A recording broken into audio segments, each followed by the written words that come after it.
ಶಿಲುಬೆ ನಾವು ನೋಡ್ತೇವೆ ಯಾವಾಗ. ಆದರೆ ನಾವು ಪ್ರಾರ್ಥನೆ ಬರುವಾಗ ಶಿಲುಬೆಯಲ್ಲಿ ಕರ್ತನಿಗಿದ್ದ ದುಃಖ ದೇವರಿಗೆ ಯಾಕೆ ಅವಸ್ಥೆ ಬಂತು, ನಾವು ಅಳಬೇಕಂದಲ್ಲ ನಾನು ಹೇಳ್ತಾ ಇರೋದು. ಆದರೆ ಕರ್ತನ ದುಃಖ ತಿಳಿದುಕೊಂಡು ಪ್ರೀತಿಯಲ್ಲಿ ತಾಯಿಯ ಬಳಿ ಮಗು ಓಡಿ ಹೋಗುವ ಪ್ರಕಾರ ಓಡಿ ಹೋಗುವಂತೆ ಆತನ ದುಃಖ, ದೇವರ ದುಃಖ. ಹೆಚ್ಚಾಗಿ ಯೇಸು ಕ್ರಿಸ್ತನು ಕಡೆಯ ದಿನದಲ್ಲಿ ಮಾಡಿದ್ದು ಗೆತ್ಸೆಮನೆ ತೋಟದಲ್ಲಿ ಹತ್ತುಕೊಂಡರು. ಪ್ರಾಣ ನೋವಿನಲ್ಲಿ ಆಗಿದೆ ಎಂದ ವಾಕ್ಯದಲ್ಲಿ ಬರೆದಿದೆ. ಈ ದುಃಖ ನಮಗೆ ಪ್ರಕಟಿಸಿಕೊಡುವುದಕ್ಕಾಗಿ ಆತನು ಮನುಷ್ಯ ಶರೀರವನ್ನು ಧರಿಸಿಕೊಂಡು ತನ್ನ ಮಕ್ಕಳು ಮಾಂಸರಕ್ತಗಳೊಂದಿಗೆ ಮಾಂಸರಕ್ತಧಾರಿಗಳಾಗಿದ್ದರಿಂದ ನಮ್ಮ ಹಾಗೆ ಇಳಿದು ಬಂದು ಎಂಬುದಾಗಿ ಇಬ್ರಿಯರಿಗೆ ಬರೆದ ಪತ್ರಿಕೆಯಲ್ಲಿ ಬರೆದಿದೆ. ಮಾತ್ರವಲ್ಲ, ಆತನು ಜೀವನ ಈ ಲೋಕದಲ್ಲಿ ಇರುವ ಕಾಲವೆಲ್ಲ ಗೋಳಾಟದಿಂದ ಅಳುವಿನಿಂದ ನಮಗೋಸ್ಕರ ಬೇಡಿಕೊಂಡು ಜೀವನ ಮಾಡಿದೆ ಅಂತ. ಹಂಗಾದ್ರೆ ಈ ಭೂಮಿಯಲ್ಲಿ ಯೇಸು ಕ್ರಿಸ್ತನು ಜೀವಿಸಿರುವ ಕಾಲವೆಲ್ಲ ದುಃಖದಲ್ಲಿಯೇ ಜೀವಿಸಿರೋದು. ಆತನಿಗೆಲ್ಲ ಶಕ್ತಿ ಉಂಟು. ಕಲ್ಲು ಬೇಕಾದರೆ ರೊಟ್ಟಿ ಮಾಡ್ಕೋಬೋದು, ಸಾವಿರಾರು ಜನರಿಗೆ ಕೊಡ್ಬೋದು, ಬಿರುಗಾಳಿ ಶಾಂತ ಮಾಡಬಹುದು, ಯಾವುದು ಬೇಕಾದರೆ ಆತನಿಗೆ ಮಾಡಬಹುದು. ಆದರೂ ಕೂಡ ಆತನಿರುವ ಕಾಲವೆಲ್ಲ ಗೋಳಾಟದಿಂದ ಅಳುವಿನಿಂದ ಬದುಕಿದನು ಅಂತ ವಾಕ್ಯದಲ್ಲಿ ಬರ್ತಿದೆ. ನಾವು ಸೂಕ್ಷ್ಮವಾಗಿ ನೋಡ್ತೀರಿ, ಅದು ಸರಿನೂ. ಫಸ್ಟಿಂದ ಕಡೆಯವರೆಗೆ ನೋಡ್ರಿ. ಒಬ್ಬರು ಅನೇಕ ಸಮಯ ಯೇಸು ಕ್ರಿಸ್ತನಿಗೆ ಮರಣ ಭೀಷಣೆ ಉಂಟಾಯಿತು. ಇದೆಲ್ಲ ಬರುವಾಗ ಯೇಸು ಕ್ರಿಸ್ತನ ಮನಸ್ಸು ಹೇಗಿರುತ್ತದೆ? ಯೇಸು ಕ್ರಿಸ್ತನಿಗೆ ಚೆನ್ನಾಗಿ ಗೊತ್ತಿತ್ತು, ತಂದೆ ಚಿತ್ತದಲ್ಲಿ ಇಟ್ಟಿರುವ ಸಮಯವರೆಗೂ ಯಾರಿಗೂ ತನ್ನನ್ನು ಮುಟ್ಟಕ್ಕೆ ಸಾಧ್ಯ ಅಲ್ಲ. ಆದರೆ ತನ್ನ ಸ್ವಂತ ಮಾಂಸರಕ್ತ ಇರುವ ಮಕ್ಕಳು ತನ್ನನ್ನು ಒಡೆಯೋಕ್ಕೆ ಸಾಯಿಸೋಕ್ಕೆ ಬರುವಾಗ ಅವರನ್ನು ಮರಣದಿಂದ ಬಿಡಿಸೋದಕ್ಕೆ ಬಂದಿರುವ ಯೇಸುವಿನ ದುಃಖ ಏನಾಗಿರ್ಬೋದು? ಇಷ್ಟು ಬಂದರೆ ಅರ್ಥ ಮಾಡಿಕೊಳ್ತಾ ಇಲ್ಲಲ್ಲ. ತನ್ನ ಸಾವಿನ ಬಗ್ಗೆ ಅಲ್ಲ ಆತನಿಗೆ ಯೋಚನೆ. ಸಾಯುವುದಕ್ಕಾಗಿ ಹುಟ್ಟಿದವನೇ ಯೇಸು ಕ್ರಿಸ್ತನು. ಆತನಿಗೆ ಶರೀರದಲ್ಲಿ ಬಂದಿರೋ ನೋವೆಲ್ಲ ಮುಖ್ಯ. ಆದರೆ ಇಷ್ಟು ಮಾಡಿದರೆ ನನ್ನ ಮಕ್ಕಳು ಅರ್ಥ ಮಾಡಿಕೊಳ್ಳುತ್ತಾ ಇಲ್ಲವಲ್ಲ. ಇದೇ ಯೇಸು ಕ್ರಿಸ್ತನ ದುಃಖ. ದೇವರ ದುಃಖವೇನೆಂದರೆ, ನಾವು ಪಾಪ ಮಾಡಿದ್ದು ಮತ್ತೆ ತಿರುಗಿ ಬರದೇ ಇರುವುದು ಕರ್ತನ ದುಃಖವಾಗಿದೆ. ದೇವರ ದುಃಖ ಇವತ್ತು ನಾವು ನೋಡುವಂಥ ಕೆಲವೊಂದು ಭಾಗ ದೇವರ ದುಃಖದ ಬಗ್ಗೆ. ಆದರೆ ಮಾತ್ರ ನಮಗೆ ಶಿಲುಬೆಯ ಆಳವಾದ ಅಂಶಗಳು ತಿಳ್ಕೊಳ್ಳೋಕ್ಕಾಗೋದು. ಶಿಲುಬೆಯ ಮರಣವೇ ನಾವು ಪ್ರಸಿದ್ಧಿಪಡಿಸ್ತಾ ಇದ್ದು. ಕರ್ತನ ಭೋಜನದಲ್ಲಿ ನಾವು ಕಾಣುತ್ತಾ ಇರೋದು ಕರ್ತನ ಮರಣವಾಗಿದೆ. ಸಕಲ ವಿಷಯದಲ್ಲೂ ನಾವು ನೋಡುವುದು ಕರ್ತನ ಮರಣವೇ ಪಾಪ ವಿಮೋಚನೆಗೆ ಆಧಾರ. ರಕ್ತಧಾರ ಇಲ್ಲದೆ ಪಾಪ ವಿಮೋಚನೆ ಇಲ್ಲ ಎಂಬುದಾಗಿ ಯಾಜಕ ಕಾಂಡದಲ್ಲೂ ಮತ್ತು ಇಬ್ರಿಯರಿಗೆ ಬರೆದ ಪತ್ರಿಕೆಯಲ್ಲಿ 9ನೇ ಅಧ್ಯಾಯದಲ್ಲಿ ಬರೆಯಲ್ಪಟ್ಟಿದೆ. ಹಂಗೆ ಆದರೆ ಕರ್ತನ ಮರಣವಾಗಿದೆ ನಮ್ಮನ್ನು ಪಾಪದಿಂದ ಬಿಡಿಸಿ ವಿಮೋಚನೆಯಲ್ಲಿ ನಡೆಸಿರೋದು. ಕರ್ತನ ನಮಗಾಗಿ ಕಾಯುವುದೇ ಹೆಚ್ಚಿನ ಸಮಯ. ನಾವು ಆತನ ಬಳಿ ಹೋಗ್ತಾ ಇಲ್ಲ. ಆತನ ದುಃಖ, ತಾನು ಕಾಯುತ್ತಿದ್ದರೂ ತನ್ನನ್ನು ಕೇಳುವವರಿಗೆ ಜನರು ಬರಲಿಲ್ಲ ಅಂತ. ಇಡೀ ಪುಸ್ತಕ ಓದಿ ನೋಡಿದರೆ ಆದಿಕಾಂಡದಿಂದ ಪ್ರಕಟಣೆವರೆಗೂ ನೋಡುವಾಗ ಕರ್ತನು ಹೇಳುವಂಥದ್ದು ಮಾತು, ನನ್ನ ಮಾತಿಗೆ ಅವರು ಕಿವಿ ಕೊಟ್ಟರೆ, ನನ್ನ ಮುಖವನ್ನು ಅವರು ಬಯಸಿದರೆ, ನನ್ನ ದರ್ಶನಕ್ಕಾಗಿ ಅವರು ಬಯಸಿಕೊಂಡರೆ. ಇದು ದೇವರ ದುಃಖ. ಎಷ್ಟೋ ಮಾಡಿದರೂ ಅವರು ನನ್ನನ್ನು ನೋಡ್ತಾ ಇಲ್ಲಲ್ಲ. ಇದು ಕರ್ತನ ದುಃಖವಾಗಿದೆ. ಕರ್ತನಿಗೆ ದುಃಖವಿದೆ. ನಾವು ಕರ್ತನನ್ನು ಕಾಯಿಸುವವರಾಗಿದ್ದೇವೆ. ಲೋಕದಲ್ಲಿ ಎಲ್ಲದಕ್ಕೂ ನಾವು ಕಾಯ್ತೇವೆ, ಆದರೆ ಕರ್ತನಿಗಾಗಿ ನಾವು ಕಾಯುವುದುಂಟ. ಅದಕ್ಕಾಗಿ ಹಳೆ ಉಡಂಬಡಿಕೆಯಲ್ಲೂ ಹೊಸ ಉಡಂಬಡಿಕೆಯಲ್ಲೂ ಶಕ್ತವಾದ 2 ವಚನಗಳಿವೆ. ಯೆಶಾಯ ಪ್ರವಾದಿ ಪುಸ್ತಕದಲ್ಲಿ 40ನೇ ಅಧ್ಯಾಯದಲ್ಲಿರುವ 31ನೇ ವಾಕ್ಯದಲ್ಲಿ, ಆದರೆ ಯೆಹೋವನಿಗಾಗಿ ಕಾಯುವವರು ಶಕ್ತಿ ಹೊಂದಿ, ನೂತನ ಶಕ್ತಿಯನ್ನು ಹೊಂದಿ, ರೆಕ್ಕೆಗಳನ್ನು ಚಾಚಿ ಮೇಲೆಗೆ ಏರುವರು ಅಂತ. ಹತ್ತುಗಳಂತೆ ಅಂದರೆ ಕಾಯುವವರಿಗೆ ಮಾತ್ರ ಸಿಕ್ಕುವುದಾಗಿದೆ ಅದು. ಆದರೆ ಕರ್ತನ ಎಲ್ಲರಿಗಾಗಿ ಕಾಯ್ತಿದ್ದಾರೆ. ಆದರೆ ನಾವು ಕರ್ತನಿಗಾಗಿ ಮುಂಚೆ ಬಂದು ಎಷ್ಟು ಕಾಯ್ತಾ ಇದ್ದೀವಿ? ಕರ್ತನ ಸಂತಾನದಲ್ಲಿ ಕಾಯ್ತಾ ಇದ್ದೀವಿ. ಲೋಕದಲ್ಲಿ ಅನೇಕ ವಿಷಯಗಳಿಗೆ ನಾವು ಕಾಯ್ತೀವಿ. ಆರ್ಡ್ರ್ ಮಾಡಿದರೆ ಊಟ ಬರೋಕ್ಕೆ ನಾವು ಕಾಯ್ತೀವಿ. ಏನೆಲ್ಲ ಮಾಡಿಕೊಂಡು ಆ ಸಮಯಕ್ಕಾಗಿ ನಾವು ಕಾಯ್ತಾ ಇರ್ತೀವಿ. ನಾವು ಅನೇಕ ಸಂಗತಿಗಳಿಗೆ ಲೋಕದಲ್ಲಿ ಕಾಯ್ತಾ ಇರ್ತೀವಿ. ಇಂಟರ್ವ್ಯೂ ಅಟೆಂಡ್ ಮಾಡಿ ಲೋಕದ ಕೆಲಸಕ್ಕಾಗಿ ಕಾಯ್ತಿರ್ತೀವಿ. ಅವ್ರಿಗೆ ಹೇಳುವ ಪ್ರಕಾರ ಹಿಂಗೆ ಕಾಯ್ತಾ ಕೂತ್ಕೊಳ್ತೀವಿ, ತಗ್ಗಿಸಿಕೊಳ್ತೀವಿ. ಕರ್ತನಿಗಾಗಿ ಕಾಯುವವರು ಅವರಿಗೆ ಮಾತ್ರ ಇರುವಂಥ ಪ್ರತ್ಯೇಕತೆ. ಹದ್ದುಗಳಂತೆ ರೆಕ್ಕೆಗಳನ್ನು ಕೊಟ್ಟು ಅವರನ್ನು ಮೇಲೆಗೆ ಹಾರುವಂತೆ ಮಾಡ್ತಾರೆ. ಹೊಸ ಉಡಂಬಡಿಕೆಯಲ್ಲೂ ಆತನಿಗಾಗಿ ಕಾಯಬೇಕೆಂದು ಹೇಳಿಕೊಂಡು ಪವಿತ್ರಾತ್ಮನು ನಿಮ್ಮ ಮೇಲೆ ಬರುವಾಗ ನೀವು ಶಕ್ತಿಯನ್ನು ಹೊಂದಿ ಯೆರೂಸಲೇಮಿನಲ್ಲಿಯೂ ಯೂದ ಎಲ್ಲ ಕಡೆಯೂ ಸಮರಯದಲ್ಲಿಯೂ ಭೂಲೋಕದ ಕಟ್ಟ ಕಡೆಯೂ ನನಗೆ ಸಾಕ್ಷಿಗಳಾಗಲಿ. ಕರ್ತನ ಆಸೆ ಪಡುವುದೇನೆಂದರೆ, ನಾನು ಕೊಟ್ಟ ವಾಗ್ದಾನಕ್ಕಾಗಿ ಯಾರು ಕಾಯುತ್ತಾರೆ? ಇದು ಕರ್ತನ ಯೋಚನೆ ಆಗಿದೆ. ಬೇರೆ ಎಲ್ಲದಕ್ಕಾಗಿ ನಾವು ಕಾಯ್ತೀವಿ. ಪ್ರಾರ್ಥನೆಯಲ್ಲಿ ಕಾಯುವುದು ಅನೇಕ ಸಮಯ ನಮಗೆ ಅಗತ್ಯಗಳನ್ನು ಸಂಧಿಸುವುದಕ್ಕಾಗಿ. ಆದರೆ ಕರ್ತನ ಕೊಟ್ಟಿರೋ ವಾಗ್ದಾನಕ್ಕಾಗಿ ಕಾಯುವಂಥವರು ಅಂದರೆ ಯೆಹೋವನಿಗಾಗಿ ಕಾಯುವವರು, ಕರ್ತನಿಗಾಗಿ ಕಾಯುವವರು. ಕರ್ತನ ದುಃಖ, ಇವತ್ತು ನಾವು ಕರ್ತನ ದುಃಖದ ಬಗ್ಗೆ ಕೆಲವೊಂದು ವಿಷಯಗಳು ನೋಡಿದ ಮೇಲೆ ನಾವು ಕರ್ತನ ಸಂತೋಷದ ಬಗ್ಗೆ ಮುಂದಿನ ವಾರ ನೋಡ್ತೇವೆ. ಇವತ್ತು ನಾವು ನೋಡೋಕ್ಕೆ ಹೋಗ್ತಾ ಇರೋದು ಕರ್ತನ ದುಃಖ. ಹೇಗೆ ದೇವರು ದುಃಖಪಟ್ಟರು? ನಿಜವಾಗಿಯೂ ನಾವು ಏದೆನ್ ತೋಟದಲ್ಲಿ ಶುರು ಮಾಡುವಾಗ ಮನುಷ್ಯನನ್ನು ಸೃಷ್ಟಿಸಿ ಅವನನ್ನು ಕರದಲ್ಲಿ ಎತ್ತುಕೊಂಡು ಹೋಗಿ ಎಲ್ಲ ಪ್ರಾಣಿಗಳಿಗೂ ಹೆಸರು ಕೊಟ್ಟದ ಮೇಲೆ ಕರ್ತನ ಪ್ರೀತಿ ಅವನಿಗೆ ಗೊತ್ತಾಯಿತು. ನಂತರ ಅವನಿಗೆ ತಕ್ಕ ಸಂಗಾತಿಯನ್ನು ಬೇರೆ ಯಾವುದರಲ್ಲಿ ನೋಡದೆ ಸ್ತ್ರೀಯನ್ನು ಉಂಟು ಮಾಡಿ ಅವನಿಗೆ ಅವನ ಬೆಲೆಬಿನಿಂದಲೇ ಕೊಟ್ಟು ಬಿಟ್ಟದ ಮೇಲೆ ಮತ್ತೆ ಅವನು ಪಾಪ ಮಾಡಿದ್ದಾಗ ಏದೆನ್ ತೋಟದಿಂದ ಸುಮ್ಮನೆ ತಳ್ಳಿಬಿಟ್ಟಿದ್ದಲ್ಲ, ದುಃಖದಿಂದ ತಳ್ಳಿಬಿಟ್ಟಿದೆ. ಇದು ನಾವು ತಿಳ್ಕೊಂಡ್ರೆ ದೇವರು ಶಿಕ್ಷಿಸುವಾಗಲೂ ದುಃಖದಿಂದಲೇ ಶಿಕ್ಷಿಸೋದು, ಇದು ನಾವು ತಿಳ್ಕೋಬೇಕು. ತಂದೆ ತಾಯಿಗಳು ಶಿಕ್ಷಿಸೋದು ಕೂಡ ದುಃಖದಲ್ಲಿ. ನಿಜವಾಗಿ ಪ್ರೀತಿ ಇರುವ ತಂದೆ ತಾಯಿಗಳು ಶಿಕ್ಷಿಸೋದು ಮಗನು ಮಕ್ಕಳು ಸರಿಯಾಗಿ ಬರಬೇಕಂತ. ಯೇಸು ಕ್ರಿಸ್ತನು ಏದೆನ್ ತೋಟದಿಂದ ಸುಮ್ಮನೆ ಎಲ್ಲ ಮಕ್ಕಳನ್ನು ಆಚೆ ತಳ್ಳಿಬಿಟ್ಟರು. ಆವಾಗಲೇ ಒಂದು ಪ್ರೀತಿ ತೋರಿಸಿದರು. ಅವರ ಮಹಿಮೆ ಬಿಟ್ಟು ಹೋದಾಗ ಅವರು ಬೆತ್ತಲೆ ಆಗಿತ್ತು. ಬೆತ್ತಲೆ ಆಗಿದ್ದಾಗ ಆತನು ಒಂದು ಪ್ರಾಣಿಯನ್ನು ಕೊಂದಾಕಿ ಅದರ ಚರ್ಮದಿಂದ ಅವರಿಗೆ ಒಣಗಿ ಹೋಗದೇ ಇರುವ ಬಟ್ಟೆಯನ್ನು ರೆಡಿ ಮಾಡಿಕೊಟ್ಟರು, ಪ್ರೀತಿಸಿದರು. ಬೆತ್ತಲೆ ಆಗದೆ, ನಾಚಿಕೆ ಆಗದೆ. ಅಂದರೆ ಕರ್ತನು ಫಸ್ಟ್ ಮಾಡಿದ್ದೇನೆಂದರೆ ನಾಚಿಕೆ ನಮ್ಮಿಂದ ನೀಗಿಸಿದ. ದೇವರು ನೀಗಿಸಿದ ನಾಚಿಕೆಗೆ ಮತ್ತೆ ನಾವು ಹೋಗಿ ಬೀಳಬಾರದು, ತಿಳ್ಕೊಳ್ಳಬೇಕು. ವಸ್ತ್ರದ ವಿಷಯ ಮಾತ್ರ ಅಲ್ಲ, ವಸ್ತ್ರ ಒಂದು ದೇವರ ನಾಮ ದೂಷಣೆಯಾಗಿ ಆಚೆ ಹೋಗಿ ದೇವರಿಗೆ ನಾಚಿಕೆ ಕೊಡಬಾರದು. ನಾವು ದೇವರ ದುಃಖ ಅದಾಗಿದೆ. ನಂತರ ಏನಾಗಿದೆ? ದುಃಖದಿಂದ ಹೋಗಿ ಆದರೂ ದೇವರು ಆದಾಮನ ಹವ್ವಳಿಗೆ ಒಂದು ಮಗನನ್ನು ಕೊಟ್ಟರು. ಆ ಮಗನ ಹೆಸರಾಗಿದೆ ಸೇತ್ ಎಂಬುದಾಗಿ. ಸೇತು. ಆ ಸೇತಿನ ವಂಶದಿಂದಲೇ ಮುಂದಕ್ಕೆ ದೇವರ ಇಚ್ಛಿಸುವ ಪ್ರಕಾರ ವಂಶ ಶುರುವಾಗ್ತಾ ಇರೋದು. 5ನೇ ಅಧ್ಯಾಯದಲ್ಲಿ ನಾವು ನೋಡ್ತೇವೆ. ಎಲ್ಲಿ? ಆದಿಕಾಂಡದಲ್ಲಿ. ಮುಂದಕ್ಕೆ ಹೋಗಿ 5ನೇ ಅಧ್ಯಾಯದಲ್ಲಿ ನೋಡಿ ಮತ್ತೆ 1 ಅಧ್ಯಾಯದಲ್ಲಿ ವಂಶಾವಳಿ ಹೇಳಿ ದೇವರಿಗೆ ಒಬ್ಬ ಮನುಷ್ಯನನ್ನು ಸಿಕ್ಕಿದೆ. ಅವನ ಹೆಸರು ಹಾನೋಕನಂದ. ಅವನು ಯೇಸುವೊಂದಿಗೆ ದೇವರೊಂದಿಗೆ ನಡೀತಾ ಇದ್ದರು. ಅವನಿಗೆ ಮಕ್ಕಳಿದ್ದರು, ಸನ್ಯಾಸ ಜೀವನ ಅಲ್ಲ, ಮಕ್ಕಳಿದ್ದರು, ಪುತ್ರರು ಪುತ್ರಿಯರು ಇದ್ದರು. ಆದರೂ ಅವನು ದೇವರೊಂದಿಗೆ ನಡೆಯುತ್ತಾ ಹೋದನು. ಆದ್ದರಿಂದ ಎಲ್ಲರಿಗೂ 800-900 ವಯಸ್ಸಾಗಿದ್ದಾಗ ಇವನಿಗೆ ಆಗಿರೋದು 365 ವಯಸ್ಸು. ದೇವರು ಅವನನ್ನು ಎತ್ತುಕೊಂಡ, ಪ್ರೀತಿಸಿ ಎತ್ತುಕೊಂಡು ಹೋದೆ. ಇಷ್ಟು ದಿನ ಕಾದು ನನಗೆ ಒಬ್ಬ ಮಗುವನ್ನು ಸಿಕ್ಕಿದೆ ಅಂದೆ. ನಾನು ಹಂಗೆ ಯೋಚನೆ ಮಾಡ್ತಾಯಿದ್ದೀನಿ. ಪ್ರೀತಿ ನೋಡುವಾಗ ದೇವರಿಗೆ ಕೆಲವೊಮ್ಮೆ ಪ್ರೀತಿ, ಸಂತೋಷದ ಬಗ್ಗೆ ನೋಡುವಾಗ ನಾನು ಆಮೇಲೆ ಹೇಳ್ತೀನಿ. ಹಾನೋಕನ್ನು ನೋಡುವಾಗ ದೇವರಿಗೆ ತುಂಬ ಪ್ರೀತಿ ಆಯಿತು. ಆದಾಮನನ್ನು ನನಗೆ ಲಾಲಿಸಿ ಶುರು ಮಾಡಿದಾಗ ಅವನು ಪಾಪ ಮಾಡಿ ಹೋಗ್ಬಿಟ್ಟಿದ್ದಲ್ಲ. ಮತ್ತೆ ದೇವರಿಗೆ ಸಿಕ್ಕಿರೋ ಒಂದು ಮಗು ಆಗಿದೆ ಹಾನೋಕನು. ಅವನನ್ನು ಆದಾಮನಿಂದ ಸೇತಿನಿಂದ ಮುಂದಕ್ಕೆ ಲೆಕ್ಕ ಮಾಡಿ ನೋಡುವಾಗ 7ನೇಯ ತಲಾಂತರದಲ್ಲಿ ಅವನನ್ನು ಎತ್ತುಕೊಂಡಾಗೆ ಹೋದರು.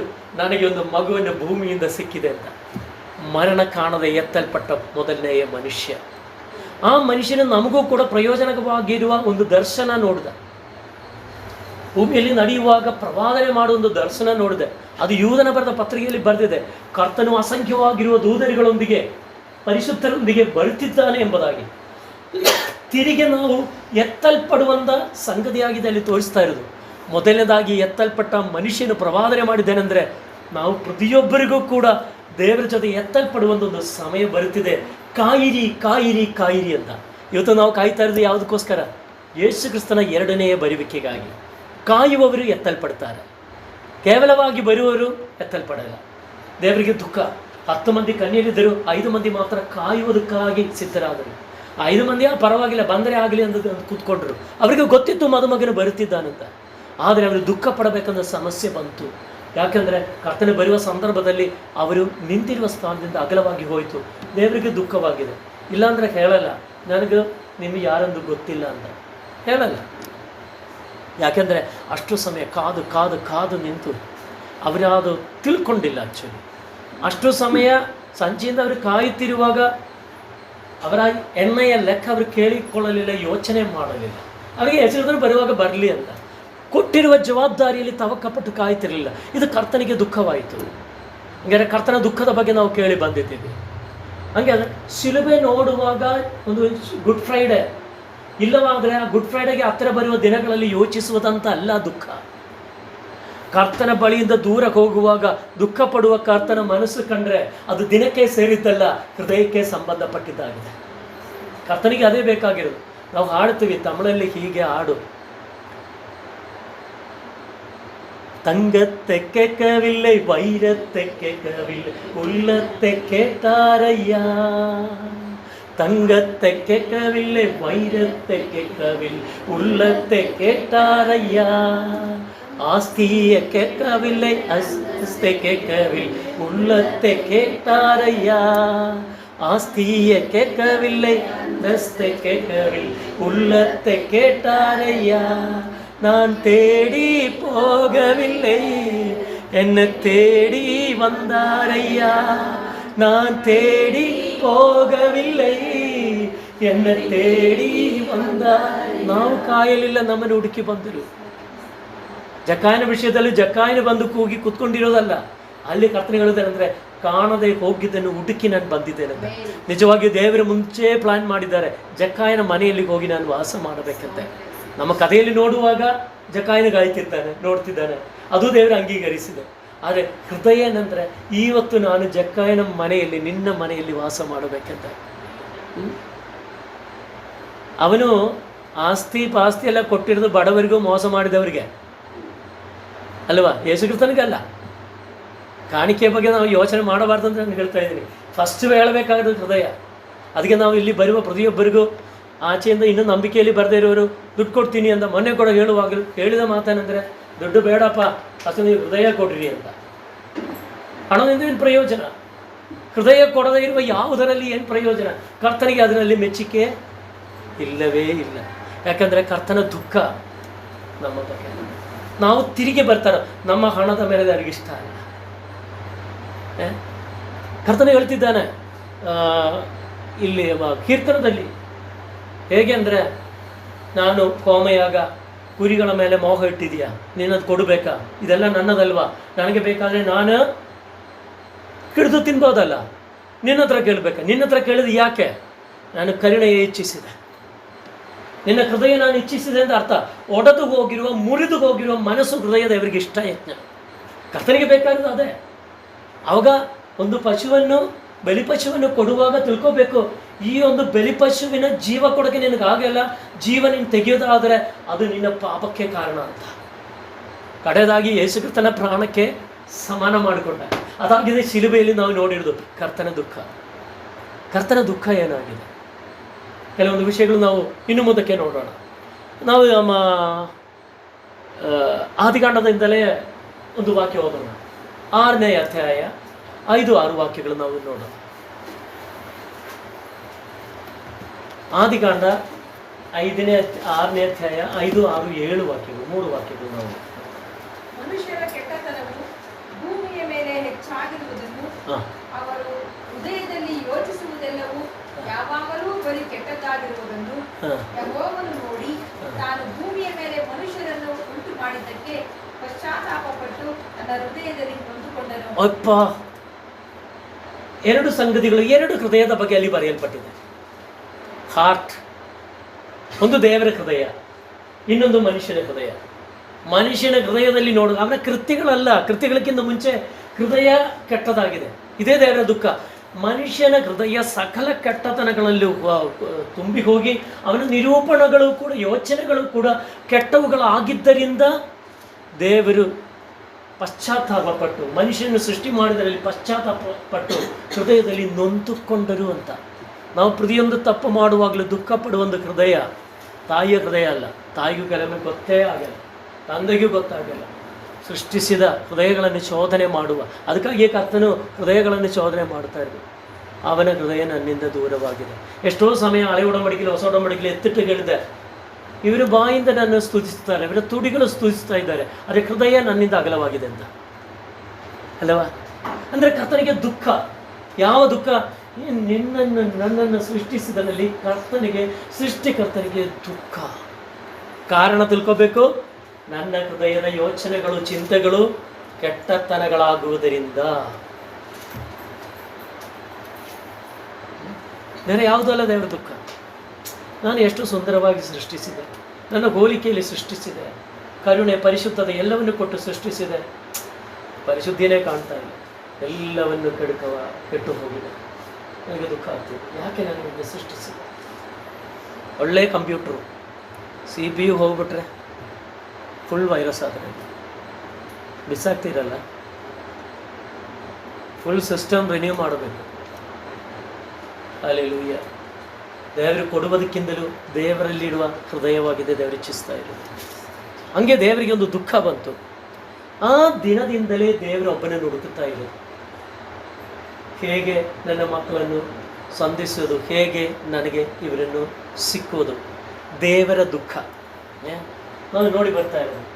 ಹಾಗೆ ನೋಡುವಾಗ, ದೇವರು ನೋಡಿದಾಗ 8ನೇ ವಾಕ್ಯಕ್ಕೆಲ್ಲ ಬರುವಾಗ, ಅಲ್ಲಿ ಬರುವಾಗ ನಾವು ನೋಡೋದಂದರೆ ನೋಹನನ್ನು ನೋಡಿ ನಮಗೆ ಸಂತೋಷ ಆಯಿತು. ಒಬ್ಬನಾದರೂ ನನ್ನನ್ನು ಈ ಭೂಮಿಯಲ್ಲಿ ಹುಡುಕುತ್ತಾ ಇದೆಯಲ್ಲ ಅಂತ ಯೋಚನೆ ಮಾಡಬೇಕು. ಎಷ್ಟೋ ಜನರು ಹಂಗೆ ಹೀಗೆಲ್ಲ ಮಾಡುವಾಗ, ಜನರೆಲ್ಲ ತಪ್ಪಿ ಹೋಗುವಾಗ, ಸೇವಕರು ಆತ್ಮೀಗರು ತಪ್ಪಿ ಹೋಗುವಾಗಲೂ ನಮ್ಮ ಈ ಒಂದು ಚಿಕ್ಕ ಹೃದಯ ದೇವರಿಗೆ ಕೊಡಕ್ಕೆ ನಾವು ಸಿದ್ಧವಾದರೆ, ಆತನಿಗಾಗಿ ಕಾದಿದ್ದರೆ ಆತನಿಗೆ ಸಂತೋಷವಾಗುತ್ತೆ. ಅದು ನಾವು ಆಮೇಲೆ ನೋಡೋಣ ಮುಂದಿನ ವಾರ. ಆದರೂ ಕೂಡ ಮುಟ್ಟಿ ಹೋಗ್ತಾ ಇದ್ದೀವಿ. ನಿನ್ನ ಹೃದಯ ದೇವರಿಗೆ ಬೇಕು, ನಿನ್ನ ಹೃದಯ ದೇವರಿಗೆ ಬೇಕು. ಅದರಲ್ಲಿ ಕರ್ತನ ಮಾತುಗಳು ಎಷ್ಟು ಉಂಟು. ಇದು ದೇವರಿಗೆ ತುಂಬ ಯೋಗ್ಯವಾದ ಒಂದು ಸಂಗತಿಯಾಗಿದೆ. ಹಳೆಯ ದೇವರನ್ನು ತಿಳ್ಕೊಂಡಿರುವ ಸಮಯದಿಂದ ಇವತ್ತುವರೆಗಿರುವ ಜೀವನದ ಆ ಅಳತೆ ನಾವು, ಆ ದೂರ ನಾವು ನೋಡುವಾಗ, ಅದರಲ್ಲಿ ಪ್ರತಿಯೊಂದು ಮುಖ್ಯವಾದ ಟರ್ನಿಂಗ್ ಪಾಯಿಂಟ್ಸಲ್ಲಿ ತಿರುಗಿ ಹೋಗುವಂಥ ತೀರ್ಮಾನ ತಗೊಳ್ಳಬೇಕಂದ ಪ್ರತಿಯೊಂದು ಪಾಯಿಂಟಿನಲ್ಲೂ ನಿನಗೆ ಆಧಾರವಾಗಿರೋದು ಸೃಷ್ಟಿಕರ್ತನ ಮಾತಾಗಿದೆಯಾ, ಅಲ್ಲ ಬೇರೆ ಲೋಕದ ಮಾತಾ, ಅಲ್ಲ ನಿನ್ನ ಮೋಹದ ಮಾತಾ? ಯೋಚನೆ ಮಾಡಬೇಕು. ದೇವರ ಮಾತು ತಳ್ಳಿ ಮೋಹದ ಮಾತು, ಮನುಷ್ಯರ ಮಾತು ತಗೊಂಡ್ರೆ ದುಃಖ ಪಡ್ತಾನೆ ದೇವರು. 100% ದುಃಖ ಪಡ್ತಾನೆ. ನಿನ್ನ ಜೀವನ ಪ್ರತಿಯೊಂದು ಹೆಜ್ಜೆಗೂ ದೇವರ ಚಿತ್ತವಾಗಿದೆ. ಆಧಾರವೆಂದರೆ ಒಂದು ವಾಕ್ಯ ಮಾತ್ರ ಎತ್ತಿಟ್ಟು ಹೋಗಬಾರ್ದು. ದೇವರು ಏನು ಉದ್ದೇಶಿಸಿದೆ ಅನ್ನೋ ಅದರ ಹೃದಯವನ್ನು ಹುಡುಕಬೇಕು. ಮೊನ್ನೆ ನಾವು ನೋಡಿದ್ದೇವೆ, ದೇವರ ಹೃದಯ ತಿಳಿದವನು ಯಾರು? ನಮಗಾದರೂ ಕ್ರಿಸ್ತನ ಮನಸ್ಸು ಉಂಟಂತೆ. 1 ಕೊರಿಂಥ್ಯ 2ನೇ ಅಧ್ಯಾಯ ಕಡೆಯ ವಾಕ್ಯ. ಕರ್ತನ ಮನಸ್ಸು ತಿಳಿದವನು ಯಾರು? ಕರ್ತನ ಮನಸ್ಸು ತಿಳಿದರೆ ಗೊತ್ತಾಗುತ್ತೆ ಅಲ್ಲಿ ಸ್ವಲ್ಪ ದುಃಖ ಇದೆ. ಆ ದುಃಖ ನೀಗಿಗೆ ಹೋಗೋದು ಯಾವಾಗ ಅಂದರೆ ನಾವು ಪರಲೋಕ ಸೇರುವಂಥ ದಿನದಲ್ಲಿ ಮಾತ್ರ. ಅಷ್ಟುವರೆಗೂ ಮನುಷ್ಯನ ಪಾಪ ಮಾಡುತ್ತಿರುವಾಗ, ಆಕಾಶ ಭೂಮಿ ಆಳಿದು ಹೋಗುವ ತನಕ ಆತನ ದುಃಖ ಸ್ಥಾಯಿಯಾಗಿರುತ್ತದೆ, ನೆಲೆಗೊಂಡಿರುತ್ತದೆ. ಹಲ್ಲೆಲೂಯಾ. ನಾವೊಂದು ಯೋಚನೆ ಮಾಡಿ ನೋಡಿ, ಎಷ್ಟೋ ಸಮಯ ನಾವು ದೇವರಿಗೆ ಅರಿಕೆ ಮಾಡಿದ್ದೀವಿ, ಪ್ರಾಮಿಸ್ ಕೊಟ್ಟಿದ್ದೀವಿ, ಪ್ಲಡ್ಜ್ ಮಾಡಿದ್ದೀವಿ. ದೇವರೇ ನಾನು ಇಂಕೆ ಮಾಡ್ತೀನಿ, ಅಂಕೆ ಮಾಡ್ತೀನಿ. ಚಿಕ್ಕ ಪ್ರಾರ್ಥನೆಯ ವಿಷಯದಲ್ಲಾದರೂ ನಮಗೆ ಕರ್ತನಲ್ಲಿರುವಂಥ ಅನ್ಯೋನ್ಯತೆಯಲ್ಲಿ ನಿಂತುಕೊಳ್ಳೋಕ್ಕಾಗಿದೆಯಾ? ಕಡೆ ರಾತ್ರಿಯಲ್ಲಿ ಕರ್ತನ ದುಃಖದಾಯಿತು. 1 ಗಂಟೆ ಆದರೂ ನನ್ನ ಜೊತೆ ನಿದ್ರೆ ಮಾಡದೆ ಪ್ರಾರ್ಥನೆ ಮಾಡ್ತೀರಾ ಅಂತ ಅಲ್ಲ? ಇದು ದೇವರು ಇಚ್ಛಿಸ್ತಾರೆ. ಕರ್ತನ ಹೇಳ್ತಿದ್ದಾರೆ, ನೀವು ಯಾರು 2-3 ಸೇರಿ ಬಂದರೆ ನಾನು ನಿಮ್ಮ ಮಧ್ಯದಲ್ಲಿ ಇರ್ತೀನಿ ಅಂತ. ಹಂಗೆ ಕರ್ತನಲ್ಲಿ ಸೇರಿ ಬರೋಕ್ಕೆ ಎಷ್ಟು ಜನರಿಗೆ ಆಸೆ. ಹಂಗೆ ದೇವರು ಆಸೆ ಪಟ್ಟು ಕಾದಿರುವಾಗ, ಬರದೇ ಇರುವಾಗ ಕರ್ತನಿಗೆ ದುಃಖ ಆಗುತ್ತದೆ. ನೀವು ಹಂಗೆ ಯೋಚನೆ ಮಾಡಿ ನೋಡಿರಿ. ನೀವು ಒಂದು 10 ಮಂದಿಯನ್ನು ಕರೆಯಿರಿ, ಬೇಡ ಒಂದು 3 ಮಂದಿಯನ್ನು ಕರೆಯಿರಿ, ಬೇಡ 2 ಮಂದಿಯನ್ನು ಕರೆಯಿರಿ. ಅವರು ಬರದೇ ಇರುವಾಗ ನಿಮ್ಮಲ್ಲಿ ಎಷ್ಟು ದುಃಖ ಇರ್ತದೆ. ಕರ್ತನಿಗೆ ದುಃಖ ಇದೆ ಅಲ್ವಾ? ನೀವು ನಿಮ್ಮ ಸಮಯಕ್ಕೆ ಬರುವಾಗ, ನಿಮ್ಮಿಷ್ಟಕ್ಕೆ ಹೋಗುವಾಗ ಅಲ್ವಾ? ನಮಗೆ ದುಃಖ ಬರುವಾಗ, ನಾನು ಎಷ್ಟು ಸಿದ್ಧ ಮಾಡಿ ನಿಂತರೂ ಅವರು ಬರಲಿಲ್ಲ ಎಂದು ನೀವು ಹೇಳುವಾಗ, ನೀವು ಎಷ್ಟೋ ಜನರಿಗೆ ಹಂಗೆ ಮಾಡಿರ್ತೀರ ಅಲ್ವಾ? ನಾವು ಯಾವಾಗಲೂ ತಪ್ಪು ಹೊರಿಸೋದು ಇದರ ಮೇಲೆ. ಆದಾಮನ ಅದೇ ಪಾಪ ನಮ್ಮ ಮೇಲೆ ಇರ್ತದೆ, ಅವಳ ಅದೇ ಪಾಪ ನಮ್ಮ ಮೇಲೆ ಇರ್ತದೆ, ತಪ್ಪು ಹೊರಿಸೋದು. ಆದರೆ ನಾನು ಕರೆಕ್ಟ್ ಆಗೋದು, ನನ್ನನ್ನು ತಿದ್ದುಪಾಠಕ್ಕೆ ನಡೆಸಿ ಕರ್ತನಿಗೆ ದುಃಖ ಕೊಡದೆ ದೇವರು ಹೇಳಿರುವ ಸ್ಥಾನಕ್ಕೆ ನಿಂತುಕೊಂಡರೆ ದೇವರಿಗೆ ದುಃಖ ಬರಲ್ವಾ? ಅಲ್ವಾ ಶ್ರವಣ? ಅಲ್ವಾ ವಿಶ್ವಾಸ್? ಅಲ್ವಾ ಸ್ತುತಿ ಕೃಪಾ? ಅಲ್ವಾ? ದೇವರಿಗೆ ದುಃಖ ಬರಲ್ವಾ? ಬರ್ತದ ಇಲ್ಲವಾ? ಬರ್ತದಲ್ಲ. ದೇವರ ಹೃದಯ ತಿಳಿದುಕೊಂಡಿರಲಿ ಯಾರು? ವಾಕ್ಯ ತಿಳಿದುಕೊಂಡು ಬರುವುದಕ್ಕಿಂತಲೂ ಆ ಮಾತಿನ ಹಿಂದೆ ಇರುವ ದುಃಖ ತಿಳ್ಕೊಂಡರೆ ಕರೆಯೋದು ಸುಮ್ಮನೆ ಅಲ್ಲ. ಏನೊಂದು ಪ್ರಾಮಿಸ್ ಕೊಟ್ಟು ರಾಜನಾಗಿ ಸಿಂಹಾಸನದಲ್ಲಿ ಕೂರಿಸೋದಕ್ಕಾಗಿಲ್ಲ. ಫಸ್ಟು ನೀನು ನನ್ನ ಮಗುವಾಗಬೇಕು. ನನ್ನ ಹೃದಯ ತಿಳ್ಕೊಂಡು ನನ್ನ ಹೃದಯದಿಂದ ಇರುವ ಮನುಷ್ಯ ಒಬ್ಬನನ್ನು ಸಿಕ್ಕಿದಾಗ ದೇವರಿಗೆ ಸಂತೋಷವಾಯಿತು. ಅವನ ಹೆಸರು ದಾವೀದನು. ಪಾಪ ಮಾಡಿದರೂ ಮನಸ್ಸು ಇರೋಕ್ಕೆ ಮನಸ್ಸು ಬಂದಿದಾಗ ಎತ್ತುಕೊಂಡ, ನಿನ್ನ ರಾಜ್ಯ ನಾನು ಸ್ಥಾಪಿಸ್ತೀನಿ ಅಂತ. ದೇವರು ಏನು ಮಾಡೋಕ್ಕೆ ಸಿದ್ಧವಾಗಿದ್ದಾನೆ. ಪತ್ರಿಕೆಯಲ್ಲಿ 8ನೇ ಅಧ್ಯಾಯದಲ್ಲಿ ಕೇಳಿದ್ದ ಮಾತೇನೆಂದರೆ 28ನಿಂದ ದೇವರ ಅನುಕೂಲ ಮಾಡುತ್ತಾನೆ. 26ನೇ ವಾಕ್ಯದಲ್ಲಿ ದೇವರು ತನ್ನ ಆತ್ಮನ್ನು ಕೊಡ್ತಾರೆ. 31ನೇ ವಾಕ್ಯದಲ್ಲಿ ದೇವರು ನಮ್ಮ ಕಡೆ ಎದುರಿಸೋರು ಯಾರು? ಮತ್ತು 32, 33 ಮುಂದಕ್ಕೆ ಬರುವ ಕರ್ತನ ಪ್ರೀತಿಯ ಬಗ್ಗೆ ತಿಳಿಸಿಕೊಂಡು ಹೇಳ್ತಾ ಇದ್ದಾರೆ. ಸ್ವಂತ ಮಗನನ್ನು ಕೊಟ್ಟು ಅದಾದ ಮೇಲೆ ಸಮಸ್ತವನ್ನು ಕೊಡದೇ ಇರುವನ? When my son I have given, then what I give any other thing what you ask for? ದೇವರಿಗೆ ಮನಸ್ಸಿದೆ. ದೇವರಿಗೆ ಮನಸ್ಸಿದೆ. ದೇವರ ಮನಸ್ಸು ಅಷ್ಟರ ಮಟ್ಟಿಗೆ. Who has known the will of God? Now will of God, ದೇವರ ಚಿತ್ತ ಅನ್ನೋದು ತಿಳ್ಕೊಳ್ಳುವ ಅನೇಕ ಸಮಯ. ಉದಾಹರಣೆಯಾಗಿ ಅನೇಕರಿಗೆ ದೇವರ ಚಿತ್ತಕ್ಕೆ ಬಿಟ್ಟು ಕೊಡೋಕ್ಕೆ ಕಷ್ಟ ಇದೆ. ಉದಾಹರಣೆ ಹೇಳ್ತೀನಿ. ಒಂದು ಜಾಗದಲ್ಲಿ ನಡೆದಿರುವ ಒಂದು ಘಟನೆ ಪ್ರಕಾರ ಇರುವ ಸಮಾನ ರೀತಿಯಲ್ಲಿರುವ ಒಂದು ವಿವರಣೆ ನಾನು ಹೇಳ್ತೀನಿ. ನಾನೊಂದು ಜಾಗದಲ್ಲಿ ಹೋದೆ. ಒಂದು ಸಮಾನವಾಗಿರುವ ನಡೆದಿರುವ ಘಟನೆ. ಅದು ಸ್ವಲ್ಪ ಆಳವಾಗಿ ಹೇಳಿದರೆ ನೀವು ಬೇಜಾರಾಗುತ್ತದೆ. ಅದರಿಂದ ನಾನು ಅದು ಹೇಳ್ತಾ ಇಲ್ಲ. ದುಃಖಕರವಾಗಿರೋ ಒಂದು ಸಂಗತಿ ನೋಡಿದರೆ ವಿಶ್ವಾಸಿಗಳ ದೊಡ್ಡ ಪದವಿಯಲ್ಲಿದ್ದೊಬ್ಬ ಮನುಷ್ಯ ಹಂಗೆ ತನ್ನ ಮಗನಿಗೆ ಒಂದು ಆಸೆ ಬಂತು. ದೇವರಿಗಾಗಿ ಉತ್ತರ ಇಂಡಿಯಾದಲ್ಲಿ ಹೋಗಬೇಕಂತ. ಅವರು ಉತ್ತರ ಇಂಡಿಯಾದಲ್ಲಿ ಇದ್ದಾರೆ, ಆದರೆ ಸ್ವಲ್ಪ ಗ್ರಾಮಗಳಿಗೆ ಸೇವೆ ಮಾಡೋಕ್ಕೆ ಹೋಗ್ಬೇಕಂತ. ಅವನು ಎಂಜಿನಿಯರಿಂಗ್ಗೆ ಓದ್ತಿದ್ದಾನೆ. ಆಸೆ ಬಂದಿದ್ದಾಗ ಅಪ್ಪ ಹೇಳಿದ್ರು ಹೋಗಬೇಡ ಅಂತ. ನಾನಿರುವ ಸ್ಥಾನದಲ್ಲಿ ನೀವು ಇರಬೇಕಂದ್ರೆ ನಾನು ಬೇಡಿಕೊಳ್ತಾ ಇರೋದು ಆ ಪ್ರಕಾರ ನೀನು ಗೌರ್ಮೆಂಟಲ್ಲಿ ದೊಡ್ಡ ಸ್ಥಾನದಲ್ಲಿ ಇರಬೇಕು. ಬಿಡಲಿಲ್ಲ. ರಾಷ್ಟ್ರಗಳಿಗೆ ಮುಗಿಸ್ತೀನಿ, ಪೂರ್ತಿ ಕಥೆ ಹೇಳ್ತಾ ಇಲ್ಲ. ಆದರೆ ನಾವು ಅಂದ್ಕೊಳ್ಳೋದು ದೇವರ ಚಿತ್ತ ಬರುವಾಗ ಏನೋ ನಮಗೆ ಕೇಡಾಗುತ್ತದೆ ಅಂತ. ಅದಕ್ಕೆ ನಾವು ಪರಿಪೂರ್ಣವಾಗಿ ಬಿಟ್ಟು ಕೊಡ್ತಾ ಇಲ್ಲ. ಅಕಸ್ಮಾತ್ ದೇವರ ಚಿತ್ತಕ್ಕೆ ಬಿಟ್ಟು ಕೊಟ್ಟರೆ ಸೇವೆಯನ್ನು ಮಾಡೋಕ್ಕೆ ಇರುವುದೆಲ್ಲ ಬಿಟ್ಟು ಹೋಗಬೇಕಾಗುತ್ತದೆ. ನಮಗೆ ಅಯೋಗ್ಯವಾಗಿ ದೇವರೇನು ಮಾಡಲ್ಲ, ಉತ್ತಮವಾಗಿ ಮಾತ್ರವೇ ಮಾಡೋದು. ದೇವರ ಚಿತ್ತಕ್ಕಾಗಿ ಬರದೇ ಇರುವಾಗ ದುಃಖ ಇರೋದು ದೇವರಿಗಾಗಿದೆ. ನಾವು ಅನೇಕ ಸಮಯ ಅಪ್ಪ ಅಮ್ಮನ ದುಃಖ, ಮನುಷ್ಯರ ದುಃಖ, ನಮ್ಮ ದುಃಖ, ಆದರೆ ದೇವರ ದುಃಖಕ್ಕೆ ಸ್ಥಾನ ಕೊಡದೇ ಇರುವಾಗ ನಮಗೆ ಸಂಭವಿಸಿದೇನೆಂದರೆ ಉತ್ತಮವಾದ ಅನೇಕ ಮಾರ್ಗಗಳು ನಾವು ನಷ್ಟ ಮಾಡಿಕೊಳ್ಳುತ್ತಾ ಇದ್ದೇವೆ. ಹೇಳಬೇಕಾದ್ರೆ ಏದನ್ ತೋಟ ನಾವು ನಷ್ಟ ಮಾಡಿಕೊಳ್ಳುತ್ತಾ ಇದ್ದೇವೆ. ತಿಳ್ಕೊಳ್ತಾ ಇದ್ದೀರಾ? ಕರ್ತನ ಚಿತ್ತಕ್ಕೆ ಪೂರ್ಣವಾಗಿ ಬಿಟ್ಟು ಕೊಟ್ಟರೆ ಕೆಲಸ ಬಿಡಬೇಕು, ಅದು ಬಿಡಬೇಕು, ಅವರೇ ಬಿಡಬೇಕು, ಅಲ್ಲಿಂದ ದುಃಖ ಬರ್ತದೆ, ಅಲ್ಲಿ ಕಷ್ಟ ಬರ್ತದೆ, ಊಟಕ್ಕಿರ. ಇದು ನಮಗೆ ಭಯವಾಗಿದೆ. ಏನು ದೇವರಿಗೆ ಮರುಭೂಮಿಯಲ್ಲಿ 40 ವರ್ಷ ನಡೆಸಿದ್ದಾಗ ಯಾರಿಗಾದ್ರೂ ಕೊರತೆ ಬಂತ? ಕಡೆ ರಾತ್ರಿಯಲ್ಲಿ ಯೇಸುಕ್ರಿಸ್ತನ ಶಿಷ್ಯರಿಗೆ ಹೇಳಿದ್ರು, ನೀವು ನನ್ನ ಜೊತೆ ನಡೆದಿದ್ದಾಗ ನಾನು ಕೇಳಿದೆ ಅದು ತಗೋಬಾರ್ದು, ಇದು ತಗೋಬಾರ್ದು, ಆದರೂ ಏನು ಕೊರತೆ ನಿಮಗೆ ಉಂಟಾಯ್ತಾ? ಇಲ್ಲ. ನಾವು ಕರ್ತನ ಚಿತ್ತಕ್ಕೆ ಬಿಟ್ಟು ಕೊಡಲ್ಲ. ಆದರೆ ನಮ್ಮ ಇಷ್ಟದ ಪ್ರಕಾರ ಇರೋ ದೇವರ ವಾಕ್ಯ ನೋಡ್ತೀವಿ. ಇದು ಕರ್ತನ ಚಿತ್ತವಾಗಿದೆ ಎಂದು ನಾವು ಆಶೀರ್ವಾದ ಹೊಂದಿಕೊಳ್ಳಕ್ಕೆ 2 ಕೈಯು ಚಾಚಿ ಹೃದಯ ಪರಿಪೂರ್ಣವಾಗಿ ತೆಗೆದುಕೊಡ್ತೇವೆ. ಕರ್ತನಿಗೆ ದುಃಖವಾಗುತ್ತದೆ. ಹಲ್ಲೆಲೂಯಾ. ಮತ್ತೆ ಲೋಕದ ವಿಷಯಗಳಿಗೋಸ್ಕರ ಟೆನ್ಷನ್ ತಗೊಂಡು ಹಂಗೆ ಮಾಡಿ ದೇವರೇ ಈ ಕಷ್ಟದಿಂದ ನನ್ನನ್ನು ಬಿಡಿಸು ಅಂದ ಐಗುಪ್ತ ದೇಶದಲ್ಲಿ ಫರೋನಿಗೆ ಎದುರಾಗಿ ಪ್ರಾರ್ಥನೆ ಮಾಡಿದ್ದ ಇಸ್ರಾಯೇಲ್ ಜನರ ಹಾಗೆ ನಾವು ಮಾರ್ಪಾಡಾಗ್ತೀವಿ. ದೇವರೇ ಟೆನ್ಷನ್ ನನಗೆ ಬೇಡ ಕರ್ತನೆ. ಅಲ್ಲ, ಈ ಕೆಲಸ ಬಿಟ್ಟರೆ ಎಷ್ಟೋ ಹಣ ಕಮ್ಮಿ ಆಗುತ್ತದೆ ನನಗೆ, ಇದೇ ನಮ್ಮ ಭಯ. ಕರ್ತನಿಗಾಗಿ ಸ್ವಲ್ಪ ಕಡಿಮೆ ಬಂದರೂ ಪರವಾಗಿಲ್ಲ ಅಂತ ನಾವು ಯೋಚನೆ ಮಾಡಲ್ಲ. ನಾನು ಹೇಳೋದ್ರಲ್ಲಿ ಬೇಜಾರು ಮಾಡ್ಕೋಬಾರ್ದು ದಯವಿಟ್ಟು. ನಾವು ಪರಿಪೂರ್ಣವಾಗಿ ಕಥೆ ಹೇಳಬೇಕಿತ್ತು, ಆದರೆ ಹೇಳ್ತಾ ಇಲ್ಲ. ದೇವರ ದುಃಖದ ಬಗ್ಗೆ ನಾನು ಹೇಳಿ ಬರ್ತಾ ಇದ್ದೀನಿ. ನಮ್ಮ ಚಿಕ್ಕ ಚಿಕ್ಕ ಮಾತುಗಳು ಕೂಡ ಮಕ್ಕಳು ಅನುಸರಿಸದೇ ಇರುವಾಗ ದೇವರಿಗೆ ನಮಗೆ ಎಷ್ಟು ದುಃಖವಾಗುತ್ತದೆ, ಹಾಗಾದರೆ ದೇವರಿಗೆ ಎಷ್ಟರ ಮಟ್ಟಿಗೆ ದುಃಖವಾಗಿರುತ್ತದೆ ಅಲ್ಲವಾ? ಹಲ್ಲೆಲೂಯಾ. ದೇವರ ದುಃಖ. ಕೀರ್ತನೆ 78ನೇ ಕೀರ್ತನೆ ನಿಮಗೆ ಸಮಯ ಸಿಗುವಾಗ ಪೂರ್ತಿ ಓದಬೇಕು. ಕೆಲವೊಂದು ಕೀರ್ತನೆಗಳಲ್ಲಿ ಅದು ಕೊನೆಗೊಳಿಸುವುದು ತುಂಬ ಒಂದು ಪ್ರತ್ಯೇಕ ರೀತಿಯಲ್ಲಿ ಆಗಿದೆ. ದಾವೀದನ ಕೀರ್ತನೆಗಳು ಬಿಟ್ಟು ಆಸಾಫು, ಕೋರೆಗು ಇವರದೆಲ್ಲ ಕೆಲವೊಂದು ಕೀರ್ತನೆಗಳು ಬರುವಾಗ ಕಡೆ ಭಾಗಕ್ಕೆ ಸ್ವಲ್ಪ ಒಂದು ವ್ಯತ್ಯಾಸ ಬರ್ತದೆ. 78ನೇ ಕೀರ್ತನೆ ಸಮಯ ಸಿಕ್ಕುವಾಗ ನೀವು ಓದಿರಿ. ಅದರಲ್ಲಿ ಒಂದು ವಾಕ್ಯ ಮಾತ್ರ ಓದೋಣ, 40ನೇ ವಾಕ್ಯ. ಅದು ಪೂರ್ತಿ ಓದಿದ್ರೆ ದೇವರ ದುಃಖ ಕೆಲವುದೆಲ್ಲ ಅರ್ಥ ಆಗುತ್ತೆ. 78ನೇ ಕೀರ್ತನೆ ಓದ್ತೀರಾ?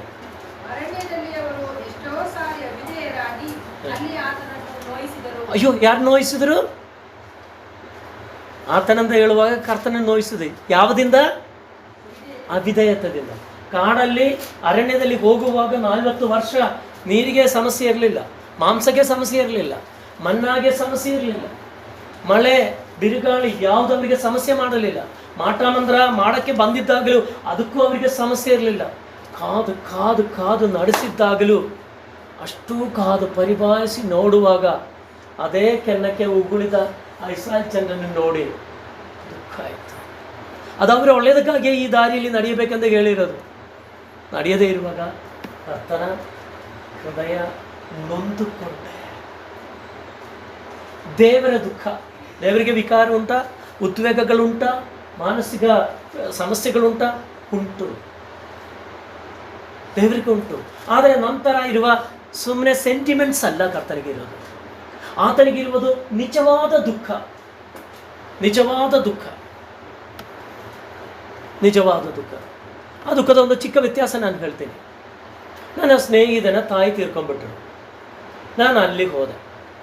ಅಲ್ಲಿ ಹೋದಾಗ ಅವನು ನಿಜವಾದ ದುಃಖದಿಂದ ಅಳುತ್ತಿದ್ದಾನೆ.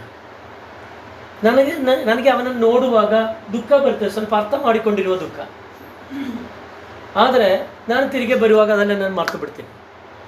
ಆದರೆ ಅವನಿಗೆ ಆ ದುಃಖ ಇರ್ತದೆ. ಕಾರಣ ಅಂದರೆ ಅವನಿಗೆ ಸಂಭವಿಸಿದ ನಷ್ಟ.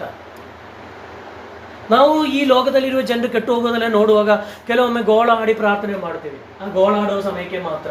ಆಚೆ ಬಂದು ಅದೇ ಮೋಸ ನೋಡಿದ್ರೆ ನಾವು ತೀರ್ಪು ಮಾಡ್ತೀವಿ. ಸ್ವಲ್ಪ ಎಲ್ಲ ನಮಗೂ ಸೆಂಟಿಮೆಂಟ್ಸ್ ಇದೆ. ಆದರೆ ದೇವರಿಗಿರುವ ದುಃಖ ಏನಂದು ಗೊತ್ತಾ? ನಿಜವಾದ ದುಃಖ.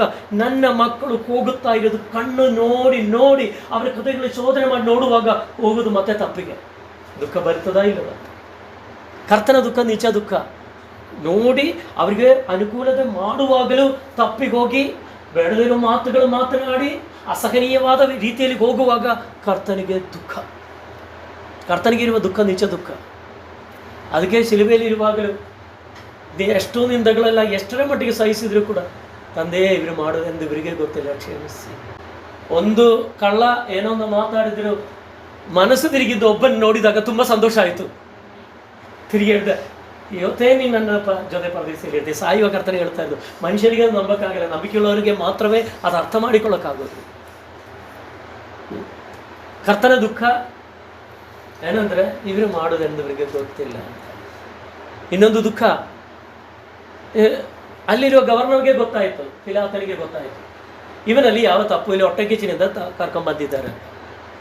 ಚೆನ್ನಾಗಿ ಓಡದ ಮೇಲೆ ಕರ್ಕೊಂಡು ಬಂದು ನಿಲ್ಲಿಸಿ, ಮತ್ತೆ ಪಕ್ಕದಲ್ಲಿ ಬರಾಬನನ್ನು ನಿಲ್ಲಿಸಿ.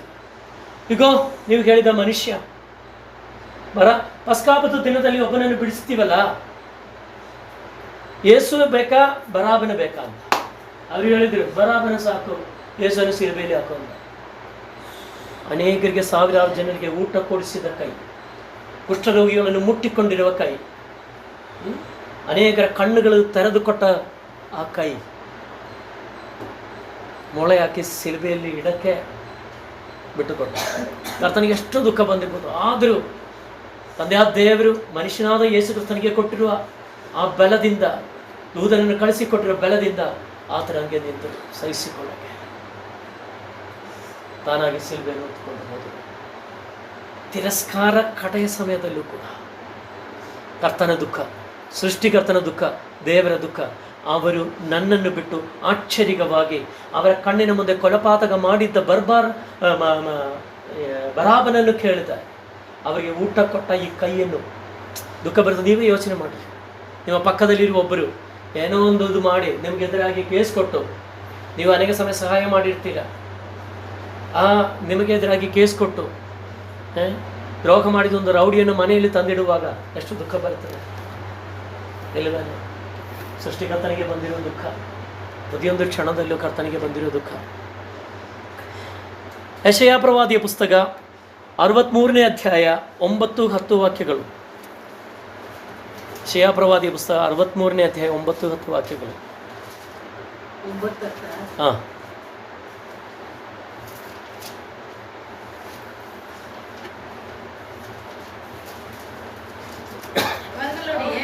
எல்லா நெருக்கத்திலும் அவர் நெருக்கப்பட்டார். அவருடைய சமூகத்தில் தூதனானவர் அவர்களை ரட்சித்தார். அவர் தமது அன்பின் நிமித்தமும் தமது பரிதாபத்தின் நிமித்தமும் அவர்களை மீட்டு பூர்வ நாட்களில் எல்லாம் அவர்களை தூக்கி சுமந்து வந்தார். ಅವರು ಶ್ರಮೆ ಪಡುತ್ತಿರುವಾಗೆಲ್ಲ ಆತನು ಶ್ರಮೆ ಪಟ್ಟನು. ಆತನ ಶ್ರೀಮುಖ ಸ್ವರೂಪದೂತನು ಅವರನ್ನು ರಕ್ಷಿಸಿದನು. ತನ್ನಲ್ಲಿನ ಮಮತೆಯಿಂದಲೂ ತಾಳ್ಮೆಯಿಂದಲೂ ಅವರನ್ನು ವಿಮೋಚಿಸಿ ಪುರಾತನ ಕಾಲದಲ್ಲೆಲ್ಲ ಎತ್ತಿಕೊಂಡು ಬರುತ್ತಾ ಬಂದನು. ಅವರಾದರೂ ಎದುರು ಬಿದ್ದು ಆತನ ಪವಿತ್ರಾತ್ಮನನ್ನು ದುಃಖಪಡಿಸಿದರು. ಯೋಚನೆ ಮಾಡಿ ನೋಡ್ರಿ, ದೇವರು ಮಾಡಿದ್ದ ಕ್ರಿಯೆಗಳು, ಅವರು ಶ್ರಮ ಪಟ್ಟಿದ್ದಾಗ ಅವರಿಗಾಗಿ ಕರ್ತನ ಶ್ರಮ ಪಟ್ಟರು. ಶಿಲುಬೆಯಲ್ಲಿ ಮಾತ್ರ ಅಲ್ಲ, ಮರುಭೂಮಿಯಲ್ಲಿ ನಡೆಯುವಾಗಲೂ ಶ್ರಮಪಟ್ಟು ಹೋಗುತ್ತಿದ್ದಾನೆ. ಅವಿಧೇಯತಿರುವ ಜನ, ನೀವು ಸ್ವಲ್ಪ ಜನರನ್ನು ಕರ್ಕೊಂಡು ಹೋಗ್ತಾ ಇದೆ ಅಂತ ಇಟ್ಟುಕೊಳ್ಳಿ, ನಿಮ್ಮ ಕೈಯಿನಿಂದ ದುಡ್ಡು ಖರ್ಚು ಮಾಡಿ ಅವರಿಗೆ ಬ್ರೇಕ್ಫಾಸ್ಟು, ಲಂಚು, ಡಿನ್ನರು, ಸ್ಥಳ ಎಲ್ಲ ಕೊಟ್ಟು ಹೋಗುವಾಗ, ಅವರು ತಿರುಗಿ ಗುಣಗುಟ್ಟುವಾಗ, ಎಲ್ಲ ಕೊಟ್ಟು ಹೋಗುವಾಗ ಕರ್ಕೊಂಡು ಹೋಗೋನಿಗೆ ಎಷ್ಟು ದುಃಖ ಆಗುತ್ತದೆ. ನಾನು ಕೆಲವೊಮ್ಮೆ ದುಃಖಪಟ್ಟೆ ಒಂದು ವಿಷಯದಲ್ಲಿ. ಇಲ್ಲಿ ಬೈಬಲ್ ಕಾಲೇಜ್ ಓದುವರಿಗೆಲ್ಲ ಚರ್ಚೆ ಸಪೋರ್ಟ್ ಮಾಡ್ತೀನಿ ಅಂತ ಹೇಳಿದೆ. ತುಂಬ ಜನರು ಅದು ಓದುತ್ತಿದ್ದರು. ಅವರು ಎಷ್ಟು ಫ್ರೀ ಆಗಿದ್ದಾಗ ಅವರಿಗೆ ಅದರ ಬೆಲೆ ಗೊತ್ತಾಗಲಿಲ್ಲ. ಖರ್ಚು ಎಷ್ಟಾಗಿದೆ ಅಂತ ಅವರಿಗೆ ಗೊತ್ತಿಲ್ಲ. ಖರ್ಚು ಮಾಡಿದೆ, ದುಡ್ಡು ಕಳಿಸಿದೆ, ಬೈಬಲ್ ಕಾಲೇಜಲ್ಲೂ ಕಳಿಸಿದೆ, ಇಲ್ಲೂ ಪಾಠಕ್ಕಾಗಿ ಕಳಿಸಿದೆ. 18 ಮಂದಿಯಲ್ಲಿ 12 ಮಂದಿ ಮಾತ್ರ ಇಲ್ಲಿ ಬರೀತಾ ಇರೋದು. 6 ಮಂದಿಗೆ ಕೊಟ್ಟು ಕಳಿಸಿದ ದುಡ್ಡು ಎಷ್ಟರ ಮಟ್ಟಿಗೆ? ಅಡ್ಮಿಷನ್ ಫೀ, ಪುಸ್ತಕದ ಖರ್ಚು ಯೋಚನೆ ಮಾಡಲಿಲ್ಲ ಯಾರು. ಬೈಬಲ್ ಕಾಲೇಜು ಬಿಟ್ಟಿದ್ದಾಗ ಅದರ ಬಗ್ಗೆ ಇರುವ ಅಷ್ಟು ತಿಂಗಳುಗಳಲ್ಲಿ ಕೊಟ್ಟು ಕಳಿಸಿದ ದುಡ್ಡು ಯೋಚನೆ ಮಾಡಲಿಲ್ಲ. ಎಷ್ಟೋ ಪಾಸ್ಟರ್ಗಳಿಗೆ ಸಪೋರ್ಟ್ ಮಾಡ್ಬೋದಾಯಿತು. ಆದರೆ ನಂಬಿಕಸ್ಥರಾಗಿ ನಾನಿಷ್ಟು ಕಷ್ಟಪಟ್ಟಿದ್ದೆ, ನಾನು ಇಷ್ಟು ಆಗ್ತಾ ಇಲ್ಲ ಅಂತ ಒಂದು ರಿಪೆಂಟೆನ್ಸ್ ಎಕ್ಸ್ಪ್ರೆಸ್ ಮಾಡುವುದಕ್ಕೆ ಯಾರೂ ಬಂದಿಲ್ಲ. ಆ್ಯಕ್ಚುಲಿ ನಾನು ತಪ್ಪುರಿಸ್ತಾ ಇರೋದಲ್ಲ, ದುಃಖದ ಬಗ್ಗೆ ಕೇಳ್ತಾ ಇದ್ದೀನಿ. ನಿಮಗೆ ಅದು ಅರ್ಥ ಆಗಲ್ಲ. ಒಂದು ಪಾಸ್ಟರ್ಗೆ 2,000 ಇಲ್ಲಿ ಕಳಿಸಿದರೆ, ಊರಿಗೆ ಕಳಿಸಿದರೆ ಅವರಿಗೆ ಎಷ್ಟೋ ದಿನಗಳು ಕಳೆಯುತ್ತೆ ಎಂದು ಗೊತ್ತಾ? ಯೋಚನೆ ಮಾಡಬೇಕು. ತಪ್ಪು ಮಾಡುವಾಗ ಇದಕ್ಕೆ ಒಂದು ಪ್ರತಿಫಲ ಕೊಡಬೇಕಂದ, ಲೆಕ್ಕ ಕೊಡಬೇಕಂದ ಒಂದು ದಿನ ಬರುತ್ತದೆ. ಯಾವುದು ಖರ್ಚಿಲ್ಲದೆ ಆಗೋದಂತ ಅಲ್ಲ. ಹೇಳದೇ ಇರುವಾಗ, ಕೇಳದೇ ಇರುವಾಗ ದುಃಖ ಬರ್ತದೆ. ನಾನು ಯೋಚನೆ ಮಾಡಿದೆ, ನನಗೆ ಇಷ್ಟು ದುಃಖ ಬಂದರೆ 40 ವರ್ಷ ಇಷ್ಟು ವಿಷಯಗಳಲ್ಲಿ ನಡೆಸಿ ಕರ್ಕೊಂಡು ಬಂದವರಿಗೆ ತನ್ನ ದುಃಖ ಎಷ್ಟರ ಮಟ್ಟಿಗೆ. ನೀವು ಹಂಗೆ ಮಾಡುವಾಗ ಮಾತ್ರ ನಿಮಗೆ ಅದು ಅರ್ಥ ಆಗೋದು ಅಲ್ವಾ? ಮೊನ್ನೆ ಒಂದು ಸಂಭವ ಉಂಟಾಯಿತು ಹೋದ ವಾರ. ಇಲ್ಲಿ ಬಂದು ಒಂದು ಕುಟುಂಬದ ಬಗ್ಗೆ, ಇನ್ನೊಂದು ಕುಟುಂಬ ಅವರಿಗೆ ತುಂಬ ಹೆಲ್ಪ್ ಮಾಡಿದೆ. ಅದೇ ತಿರುಗಿ ಅವರನ್ನೇ ಹೊಡಿಯೋಕ್ಕೆ ಬಂದರು. ಇವರು ಸ್ವಂತ ಕೈಯಿಂದ ಖರ್ಚು ಮಾಡಿ ಇರುವುದೆಲ್ಲ ಕೊಟ್ಬಿಟ್ಟದ ಮೇಲೆ ಅವರಿಗೆ ತಿರುಗಿ ಹೊಡಿಯೋಂತೆ ಬಂತು. ದೇವರ ಪ್ರೀತಿ ಇಟ್ಟುಕೊಂಡು ಮಾಡಿದಷ್ಟೇ. ಎಷ್ಟು ದುಃಖ ಬಂದಿರುತ್ತದೆ. ಹಂಗೆ ಆದರೆ ಕರ್ತನಿಗೆ ಎಷ್ಟರ ಮಟ್ಟಿಗೆ ದುಃಖ ಹೆಚ್ಚಾಗಿರುತ್ತದೆ ಅಲ್ಲವಾ? ಕರ್ತನಿಗೆ ಎಷ್ಟರ ಮಟ್ಟಿಗೆ ದುಃಖ. ಅವರು ಪವಿತ್ರಾತ್ಮನನ್ನು ದುಃಖಪಡಿಸಿದ್ರು. ಹಳೆ ಒಡಂಬಡಿಕೆಯ ಮಾತು, ಹೊಸ ಒಡಂಬಡಿಕೆಯಲ್ಲಿ ಸ್ಪಷ್ಟವಾಗಿ ಬರೆಯಲ್ಪಟ್ಟಿರೋ ಮಾತು. ಹಲ್ಲೆಲೂಯಾ. ನೆಕ್ಸ್ಟ್, ಎಫೆಸದವರಿಗೆ ಪತ್ರಿಕೆ 4ನೇ ಅಧ್ಯಾಯ 30, 31, 32 3 ವಾಕ್ಯಗಳು ಓದುವಾಗಲೇ ಪಶ್ಚಾತ್ತಲ ಗೊತ್ತಾಗೋದಕ್ಕೋಸ್ಕರ. ಎಫೆಸದವರಿಗೆ ಪತ್ರಿಕೆ 4ನೇ ಅಧ್ಯಾಯ 30, 31, 32.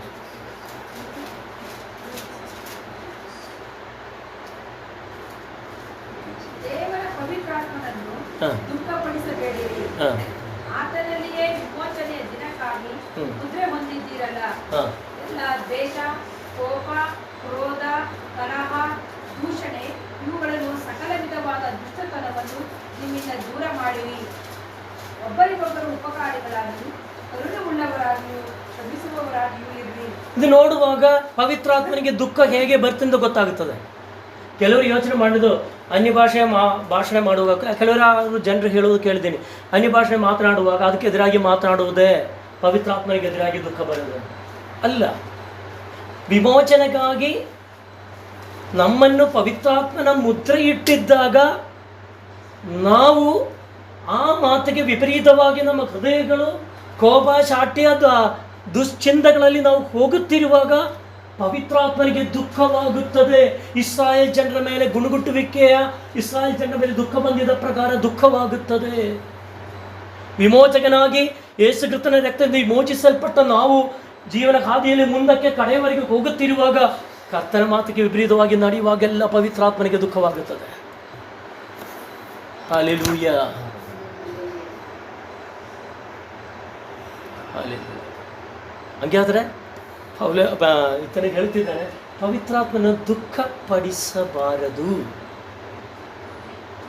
ಕರ್ತನ ಮಾಡುವಂಥ ಸಕಲದು, ಅದು ವರಗಳಿಂದಾಗಲಿ ಫಲದಿಂದಾಗಲಿ, ಕರ್ತನ ಇಚ್ಛೆ ಕಡೆಯದಾಗಿ ಫಲ ಬರಬೇಕಂದ್ರೆ, ದೇವರ ಪವಿತ್ರಾತ್ಮನ ಕೊಟ್ಟದ ಮೇಲೆ ಸಾಕ್ಷಿ ಆಗಬೇಕಂದ್ರೆ ಹೇಳಿ ಬರೀ ಸಾಕ್ಷಿ ಹೇಳಿ ಸಾಕ್ಷಿ ಆಗದೇ ಇರುವಾಗ ಪವಿತ್ರಾತ್ಮನಿಗೆ ದುಃಖವಾಗುತ್ತದೆ. ತಂದೆ ತಾಯಿಗಳು ಮಕ್ಕಳನ್ನು ಸ್ಕೂಲ್ಗೆ ಕಳಿಸಿದ ಮೇಲೆ ಓದೋದಕ್ಕೆ ಬದಲಾಗಿ ಚಟ ಹಿಡಿದು ಬಂದರೆ, ಡ್ರಗ್ಸು ಅದೆಲ್ಲ ಹಾಕಿ ಬಂದರೆ ತಂದೆ ತಾಯಿಗಳು ದುಃಖವಾಗುತ್ತಾ ಇಲ್ಲವ? ಸ್ಕೂಲಲ್ಲಿಗೆ ಹೋಗ್ತಿದ್ದಾನೆ, ಆದರೆ ಮಾಡುವುದು ಓದೋದಲ್ಲ, ದುಃಖ ಬರ್ತದಾ ಇಲ್ಲವ? ಕರ್ತನಿಗೆ ದುಃಖ, ಸೃಷ್ಟಿಕರ್ತನಿಗೆ ದುಃಖ ಅಲ್ಲವ? ನಾವು ಎಷ್ಟರ ಮಟ್ಟಿಗೆ ಕರ್ತನ ದುಃಖ ಪಡಿಸಬಹುದು? ಮುಂದೆ ಬಾರಿ ನಾವು ಸಂತೋಷದ ಬಗ್ಗೆ ಹೇಳೋಣ. ಅದರಲ್ಲಿ ದೇವರು ಕೆಲವೊಮ್ಮೆ ನಾವು ಮನಸ್ಸು ತಿರುಗುವಾಗ ಆರೈಕೆ ಮಾಡುವ ಕರ್ತನಿಗೆ ತುಂಬ ಸಂತೋಷ ಆಗುತ್ತದೆ, ಭಯಂಕರ ಸಂತೋಷ. ಕರ್ತನಿಗೆ ಸಂತೋಷ, ಅದು ಕೊಂಡಾಟ, ಪರಲೋಕದಲ್ಲಿಯೇ ಕೊಂಡಾಟ, ಅದು ನಾವು ನೋಡ್ತೀವಿ. ಆದರೆ ಮಾನಸಾಂದ್ರವಿಲ್ಲದೆ ಪರಲೋಕದಲ್ಲಿ ಸಂತೋಷ ಇಲ್ಲ, 100%. ಆಶೀರ್ವಾದ ಕೆಲವೊಮ್ಮೆ ಕೊಡುವುದು ಸಂತೋಷದಿಂದ ಅಲ್ಲ. ಒಂದು ಮನೆಯಲ್ಲಿ ಒಡೆದಾಡುವ ಮಗ ಅವನ ಬರ್ತ್ಡೇ ಬಂತು, ರೂಢಿಯಾಗಿ ಮಾಡಬೇಕಾಗಿರೋದು ಮಾಡಬೇಕಲ್ಲವ ತಂದೆ ತಾಯಿಗಳು, ಇರುವ ಒಳ್ಳೆ ಸಂತೋಷದಿಂದ ಅಲ್ಲ, ಆದರೆ ನನ್ನ ಮಗನ ಹುಟ್ಟಿದವ ಅಲ್ವಾ ಎಂದು ಹೇಳ್ಕೊಂಡು ಕೇಕೆಲ್ಲ ತಗೊಂಡ್ಬಂದು ಗಿಫ್ಟ್ ಎಲ್ಲ ಕೊಟ್ಟಿದ್ದಾರೆ.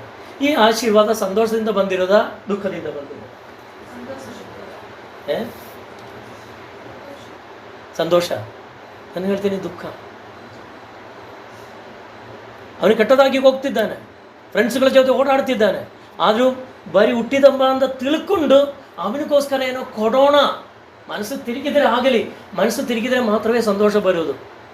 ಕಾಯ್ತಿದ್ದಾನೆ ಯಾರು? ಕರ್ತನು. ಪೇತ್ರನು ಅದರ ಬಗ್ಗೆ ಹೇಳ್ತಿದ್ದಾನೆ, ತನ್ನ ಮಕ್ಕಳು ಎಲ್ಲರೂ ಮಾನಸಾಂತರ ಪಡಬೇಕೆಂಬುದಾಗಿ ಆತನ ಬರೆಯುವುದು ತಡವಾಗ್ತಾ ಇಲ್ಲ, ಕಾಯುತ್ತಿದ್ದಾನೆ ಅಂತ. ಕಾಯುವೊಂದು ಹೃದಯ, ಕಾಯುವೊಂದು. ಅಕಸ್ಮಾತು ವಿಶ್ವಾಸ ಇವತ್ತುವರೆಗೆ ಕೇಳಲಿಲ್ಲ, ಆದರೂ ಕೂಡ ನಾನು ವಿಶ್ವಾಸಿಗೆ ಒಂದು ಮಾತು ಕೊಟ್ಟೆ ತಿಳ್ಕೊಳ್ಳಿ. ವಿಶ್ವಾಸ್, ಮಾರ್ಚಲ್ಲ ಏಪ್ರಿಲ್ ಆಗಿದೆ, ಜೂನಲ್ಲಿ ನನಗೆ ಒಂದು ಬೈಕ್ ಕೊಡಿಸ್ತೀನಿ ಅಂತ ಹಂಗಿರೋ ಒಂದು ಅವಸ್ಥೆಯಲ್ಲಿ ನನಗೆ ಹೇಳಿದೆ ಅಂತ ತಿಳ್ಕೊಳ್ಳಿ. ಅವನು ಅದಕ್ಕಾಗಿ ಕಾಯ್ತಾನೆ. ಆದರೆ ಅಪ್ಪನೇ ಯಾವುದಕ್ಕಾಗಿ ಕಾಯ್ತಾ ಇದೆ ಅಂತ ಅವನು ಯೋಚನೆ ಮಾಡಲ್ಲ. ಅರ್ಥ ಮಾಡಿಕೊಂಡಿದ್ದೀರಾ? ಈ ಅಪ್ಪ ಅಮ್ಮ ಯಾವುದಕ್ಕಾಗಿ ಇದೆಲ್ಲ ಕೊಡ್ತಾ ಇರೋದು, ಯಾವುದಕ್ಕಾಗಿ ಹೃದಯದಿಂದ ಕಾಯ್ತಾ ಇದೆ ಅಂತ ಅಪ್ಪನ ಅಮ್ಮನ ಮನಸ್ಸು ಗೊತ್ತಾಗಲ್ಲ. ಕೆಲವೊಮ್ಮೆ ನಾವು ದೇವರಿಂದ ಕಾಯ್ತಾ ಹೊಂದಿಕೊಳ್ಳುತ್ತೀವಿ. ಕೆಲವರು ಹೇಳ್ತಾರೆ, ನಾನು ಉಪವಾಸ ಮಾಡಿ ದೇವರಿಂದ ಗೆದ್ದುಕೊಂಡಿದೆ ಅಂತ. ದೇವರು ಅಷ್ಟು ಕಠಿಣ ಹೃದಯನ ಅಲ್ಲ. ಉಪವಾಸ ಮಾಡಿದರೆ ಮಾತ್ರ ಕೊಡ್ತೀನಿ ಅಂತ ಹೇಳುವುದಕ್ಕೆ ಕರ್ತನ ಅಷ್ಟು ಕಠಿಣ ತಂದೆ ಅಲ್ಲ. ನಾವು ದೋಷಿಗಳಾಗಿ ಒಳ್ಳೆ ದಾನಗಳನ್ನು ಕೊಡಕ್ಕೆ ಬಲ್ಲವರಾದರೆ ನಿಜವಾಗಿ ಅದಕ್ಕಿಂತ ಮೇಲಾಗಿ ಕೊಡುವವನಾಗಿದ್ದಾನೆ. ಕೇಳದೆ ಕೊಡ್ತಾನೆ. ತನ್ನ ಮಕ್ಕಳಿಗೆ, ತನ್ನನ್ನು ಪ್ರೀತಿಸುವವರಿಗೆ ಕಣ್ಣು ಕಾಣದೆ, ಕಿವಿ ಕೇಳದೆ, ಹೃದಯದಲ್ಲಿ ಹುಟ್ಟದೇ ಇರುವ ಸಂಗತಿಗಳು ಕೊಡಕ್ಕೆ ಆತನ ಮನಸ್ಸುಳ್ಳವನಾಗಿದ್ದಾನೆ. ಅನುಸರಣೆಯಲ್ಲಿ ಬಂದರೆ ಸಾಕು ಆಶೀರ್ವಾದ. ಹೃದಯದ ಇಷ್ಟಾರ್ಥಗಳನ್ನು ನೆರವೇರಿಸಿಕೊಡುವನೇ ಕರ್ತನೆ. ಆದರೆ ಅನೇಕ ಸಮಯ ದೇವರು ದುಃಖದಿಂದ ಕೊಡ್ತಾರೆ. ದುಃಖದಿಂದ ಯಾವತ್ತು ಇವನು ಬರ್ತಾನೆ, ಸರಿಯಾಗಿ ಬರ್ತಾನೆ. ಈ ಬೈಕ್ ಕೊಟ್ಟರೆ ಅವನು ಚೆನ್ನಾಗಿ ಬರ್ತಾನೆ. ನಾವು ಕೆಲವೊಮ್ಮೆ ಹೇಳ್ತೀವಲ್ಲ, ಕರ್ತನೆ ನನಗೆ ಈ ತಿಂಗಳು ನೀನು ನನಗೆ ಇಂಕ್ರಿಮೆಂಟ್ ಕೊಟ್ಟರೆ ನಾನು ಮುಂದಿನ ವಾರದಿಂದ ಸೇವೆ ಮಾಡೋಕ್ಕೆ ಹೋಗ್ತೀನಿ ಅಂತ. ನನಗೆ ಕೂಲಿ ಕೊಟ್ಟು ಸೇವೆ ಬೇಡಪ್ಪ ಎಂದು ಕರ್ತನಿಗೆ ಹೇಳಿದರೆ,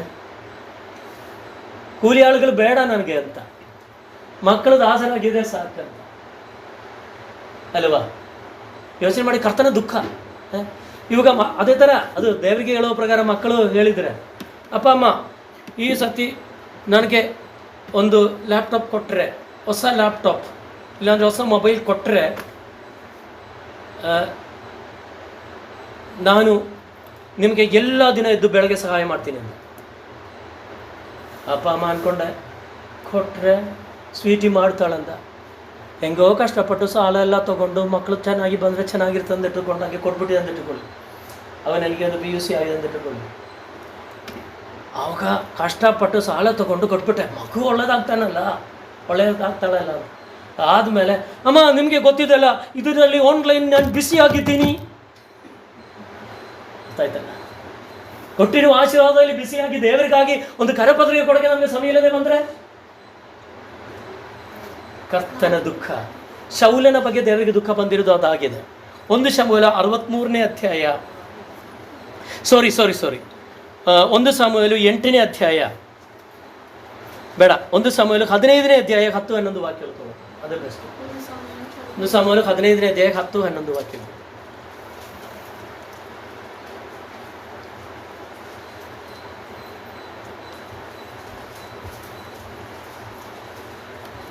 ಒಂದು ಸಮಯಲು 15ನೇ ಅಧ್ಯಾಯ 10-11 ವಾಕ್ಯಗಳು ಎಲ್ಲರೂ ತಗೊಂಡು ಓದಿರಿ.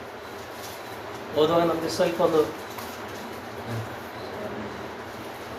ಯೆಹೋವನು ಸಮೂವೇಲನಿಗೆ ಸೌಲನನ್ನು ಅರಸನನ್ನಾಗಿ ಮಾಡಿದ್ದಕ್ಕೆ ಈಗ ಪಶ್ಚಾತ್ತಾಪ ಪಡುತ್ತೇನೆ. ಅವನು ನನ್ನನ್ನು ಬಿಟ್ಟನು, ನನ್ನ ಆಜ್ಞೆಗಳನ್ನು ನೆರವೇರಿಸುವುದಿಲ್ಲ ಎಂದು ಹೇಳಲು ಸಮೂವೇಲನು ಕೋಪಗೊಂಡು ರಾತ್ರಿಯೆಲ್ಲ ಆತನಿಗೆ ಮೊರೆಯಿಟ್ಟನು. ಆಮೇನ್. ಓದಿದ್ದೀರಾ? ಶೌಲನಂತ ಮೊದಲನೇ ಅರಸನನ್ನು ಆದುಕೊಂಡದ್ದು ಯಾರು? ದೇವರು. ಅಭಿಷೇಕಿಸಿದ್ದು ಯಾರು? ದೇವರು. ಸಾಮೂವೇಲನಿಂದ ಅಭಿಷೇಕ ಕೊಟ್ಟಿರೋದು ಅವನಿಗೆ. ಸಮೂವೇಲ ಬರೀ ಕೆಲಸಗಾರನು. ಅವನನ್ನೇ ಹೋಗಿ ನೀನು ಅಭಿಷೇಕ ಮಾಡಬೇಕೆಂದು ಕಳಿಸಿದರು. ಅಭಿಷೇಕ ಕೊಟ್ಟಿರೋದು ದೇವರು. ರಾಜಸ್ಥಾನದಲ್ಲಿ ಕೂರಿಸಿದರು ದೇವರು. ಜಯ ಕೊಟ್ಟಿರೋದು, ಇವತ್ತು ಹೇಳುವ ಜಯ ಕೂಡ ದೇವರೇ ಕೊಟ್ಟಿರೋದೆ. ಅದು ದೇವರಿಗೆ ಹೇಳ್ತಿದ್ದಾರೆ. ಜಯ ಎಲ್ಲ ಕೊಟ್ಟು ಇಸ್ರಾಯೇಲಿಗೂ ಸಮಾಧಾನ ಆಗಿದೆ, ನಿನಗೂ ಸಮಾಧಾನ ಆಗಿರ್ಬೋದು. ಫೆಲಿಸ್ತೀರಿಂದ ಅವರನ್ನು ಜಯ ಕೊಟ್ಟು ನಡೆಸಿದೆ. ಫೆಲಿಸ್ತೀರ ಶೌಲನ ರಾಜನ ಯುದ್ಧದ ಬಗ್ಗೆಯೂ ಇಸ್ರಾಯೇಲರಿಗೆ ಹೆಮ್ಮೆ ಇದೆ, ಎಲ್ಲ ಸರಿನೇ. ಆದರೆ ಸಮುವೇಲನೇ ನಿನ್ನನ್ನು ಒಳ್ಳೆ ಕೆಲಸಗಾರ. ಅವನಿಗೆ ಯಾವಾಗಲೂ ಪೌಳಿ ಒಡಕಿನಲ್ಲಿ ನಿಂದಿರ್ತಾನೆ. ಅವನಿಗೆ ಹೇಳ್ತಿದ್ದಾನೆ, ಸಮುವೇಲನೇ ಎಲ್ಲ ಸರಿನೇ, ಜಯ ಕೊಟ್ಟೆ, ರಾಜಸ್ಥಾನ ಕೊಟ್ಟೆ, ಅಭಿಷೇಕ ಕೊಟ್ಟೆ, ಆದರೆ ಅವರು ನನ್ನ ಆಜ್ಞೆಗಳನ್ನು ನೆರವೇರಿಸ್ತಾ ಇಲ್ಲ. I have rejected him. ನಾನು ಅವನ ತಿರಸ್ಕಾರ ಮಾಡಿದೆ. ಜಯ ಬಂದಿಲ್ವೇನೋ? ಇಂಕ್ರಿಮೆಂಟ್ ಸಿಕ್ಕಿಲ್ವೇನೋ? ಪ್ರಮೋಷನ್ ಸಿಕ್ಕಿಲ್ಲವೇನೋ? ಅಲ್ವಾ? ಸಿಕ್ಕಿರೋದು ದೇವರು ಕೊಟ್ಟು, ಅದೆಲ್ಲ ದೇವರು ಕೊಟ್ಟಿರೋದೆ. ಯಾವುದೋ ದೇವರು ಕೊಟ್ಟಿಲ್ಲ ಅಂತ ಹೇಳ್ತೀರಾ? ಆದರೆ ಕೊಟ್ಟಿರೋದಲ್ಲಿ ದೇವರು ದುಃಖಪಟ್ಟರು. ದೇವರ ದುಃಖದ ಬಗ್ಗೆ ಹೇಳಿ ಬನ್ನಿ. ದೇವರಿಗೆ ದುಃಖವಿದೆ. ನಿನಗೆ ನನಗೆ ಕೆಲವುದು ಕೊಟ್ಟಿದ್ದರಲ್ಲಿ ದೇವರಿಗೆ ದುಃಖವಿದೆ. ಯಾಕೆಂದ್ರೆ ದೇವರ ಆಜ್ಞೆಗಳನ್ನು ಅನುಸರಿಸುವುದರಲ್ಲಿ ಅದು ಅಡ್ಡಿಯಾಗಿದೆ ಅಲ್ವಾ? ದೇವರ ದುಃಖ. ನಿಜವಾಗಿ ದೇವರ ದುಃಖ ನೋಡುವಾಗ ಅಳು ಬಂದ್ಬಿಡ್ತೀವಿ. ನಮ್ಮ ಸ್ಥಾನದಲ್ಲಿ ದೇವರು ನಿಂದುಕೊಂಡರು. ಮನುಷ್ಯನಾಗಿ ಬಂದು ತೋರಿಸಿರೋದು ಇವರೇ ಅಷ್ಟ ದುಃಖ ಅಂತ ಇವರಿಗೆ ಹೇಳಬಾರದು. ಯಾಕಂದ್ರೆ ಅವರ ದುಃಖಗಳನ್ನು ನಾನು ಸಹಿಸಿಕೊಳ್ಳಕ್ಕೆ ಅವನಂದೇ ಶರೀರ ಮಾಂಸದಲ್ಲಿ ಬಂದು ಸಹಿಸಿಕೊಂಡ. ಅದೇ 53ನೇ ಅಧ್ಯಾಯದಲ್ಲಿ ಯೆಶಾಯ ಪ್ರವಾದಿಯ ಪುಸ್ತಕದಲ್ಲಿ ಬರೆದಿರೋದು. ಅವನು ದಾಸನಾಗಿ ಬಂದು ಎಲ್ಲವನ್ನೂ ಹೊತ್ತುಕೊಳ್ಳುವಾಗ ತಿರಸ್ಕಾರ ಮಾಡಿದ್ದಾಗ, ಅವನದು ಸಹಿಸಿಕೊಂಡಿದ್ದಾಗ ಎಲ್ಲರೂ ಅನ್ಕೊಂಡೆ ಅವನೇ ಏನೋ ತಪ್ಪು ಮಾಡಿ ಅವನು ಬಾಧಪಟ್ಟನಂತ ಅಂದ. ನಮಗೋಸ್ಕರ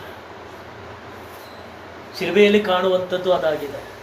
ಆತನ ದುಃಖದ ಪರಿಣಿತ ಕಾಲ. ಇನ್ನೊಂದು 1 ಸಮುವೇಲ 8ನೇ ಅಧ್ಯಾಯ 7ನೇ ವಾಕ್ಯ.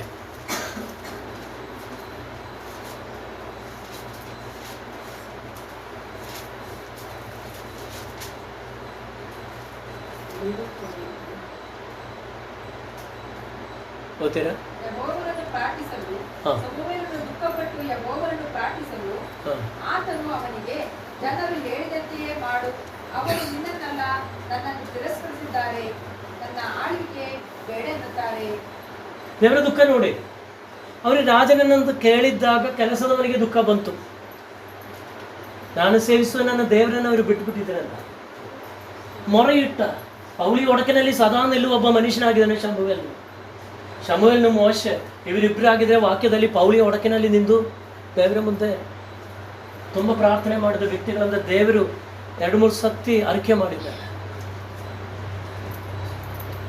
ದೇವ್ರಿಗೆ ಹೇಳುತ್ತಿದ್ದಾರೆ, ನೀನು ಯಾಕೆ ಹೇಳ್ತಾ ಇದೀಯಾ? ಅವರು ನಿನ್ನನ್ನೆಲ್ಲ ತಿರಸ್ಕಾರ ಮಾಡಿರೋದು.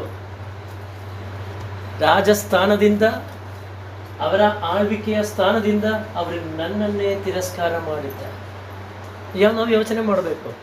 ಏನೊಂದು ವಾಕ್ಯಗಳು, ಅದು ಟಿ ವಿಯಲ್ಲಿ ಬರುವ ಮೆಸೇಜ್ ಆಗಲಿ, ನೀವು ಓದುವಂಥ ವಾಕ್ಯವಾಗಲಿ, ಪಾಸ್ಟರ್ ಹೇಳುವಂಥದ್ದಾಗಲಿ, ಬೋಧಕರು ಹೇಳುವಂಥದ್ದಾಗಲಿ, ಸ್ವಾರ್ಥಿಗಳು ಹೇಳುವಂಥದ್ದಾಗಲಿ, ನೀವೇ ಓದಿರುವುದಾಗಲಿ, ನಿಮಗೆ ದೇವರು ಹೇಗೋ ಮಾತನಾಡುವಾಗ ನೀವು ಅದಕ್ಕೆ ತಿರಸ್ಕಾರ, ದೇವರು ಮಾತಾಡಿದಂಥ ಗೊತ್ತಾಗುವಾಗ ಅದಕ್ಕೆ ತಿರಸ್ಕಾರ ಮಾಡುವಾಗ, ಆ ತಿರಸ್ಕಾರ ಆವರ್ತಿಸುವಾಗ ತಿಳ್ಕೊಳ್ಳಬೇಕು, ಮನುಷ್ಯರನ್ನು ಬೋಧಕನನ್ನೂ ಅಲ್ಲ, ದೇವರನ್ನೇ ನಾವು ತಿರಸ್ಕಾರ ಮಾಡುತ್ತಿದ್ದೇವೆ ಎಂಬುದಾಗಿ.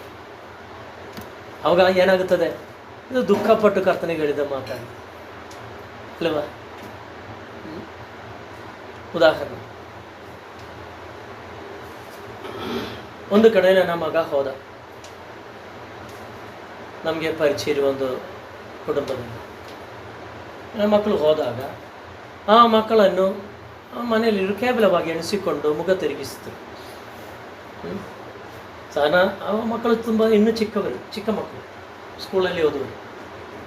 ಇದು ಕೇಳಿದಾಗ ನಿಮಗೆ ಸ್ವಲ್ಪ ದುಃಖ ಆಯಿತು, ನನಗೂ ಕೇಳಿದ್ರು, ನನಗೂ ಸ್ವಲ್ಪ ದುಃಖ ಆಯಿತು. ಅವಾಗ ನಾನು ಯೋಚನೆ ಮಾಡಿದ ವಿಷಯ ಏನಂದರೆ, ನನ್ನ ಮೇಲಿರೋ ಕೋಪ ಯಾಕೆ ಅವರ ಮೇಲೆ ತೋರಿಸಬೇಕಂತ.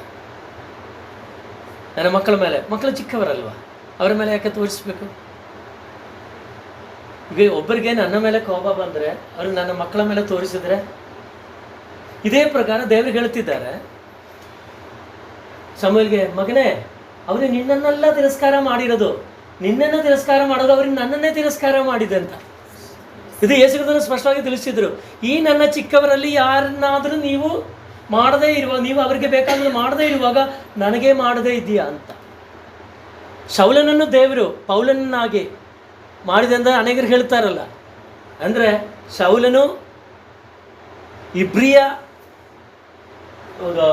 ಅಧಿಕಾರಿಯಾಗಿ ಚೀಟಿಯೆಲ್ಲ ತಗೊಂಡು ಹಿಂಸೆ ಪಡಿಸೋದಕ್ಕೆ ಬರುವಾಗ ಕರ್ತನಿಗೆ ಹೇಳಿದ್ರು, ನೀನು ನನ್ನನ್ನೇ ಹಿಂಸಿಸ್ತಾ ಇದೆಯಾ ಅಂತ.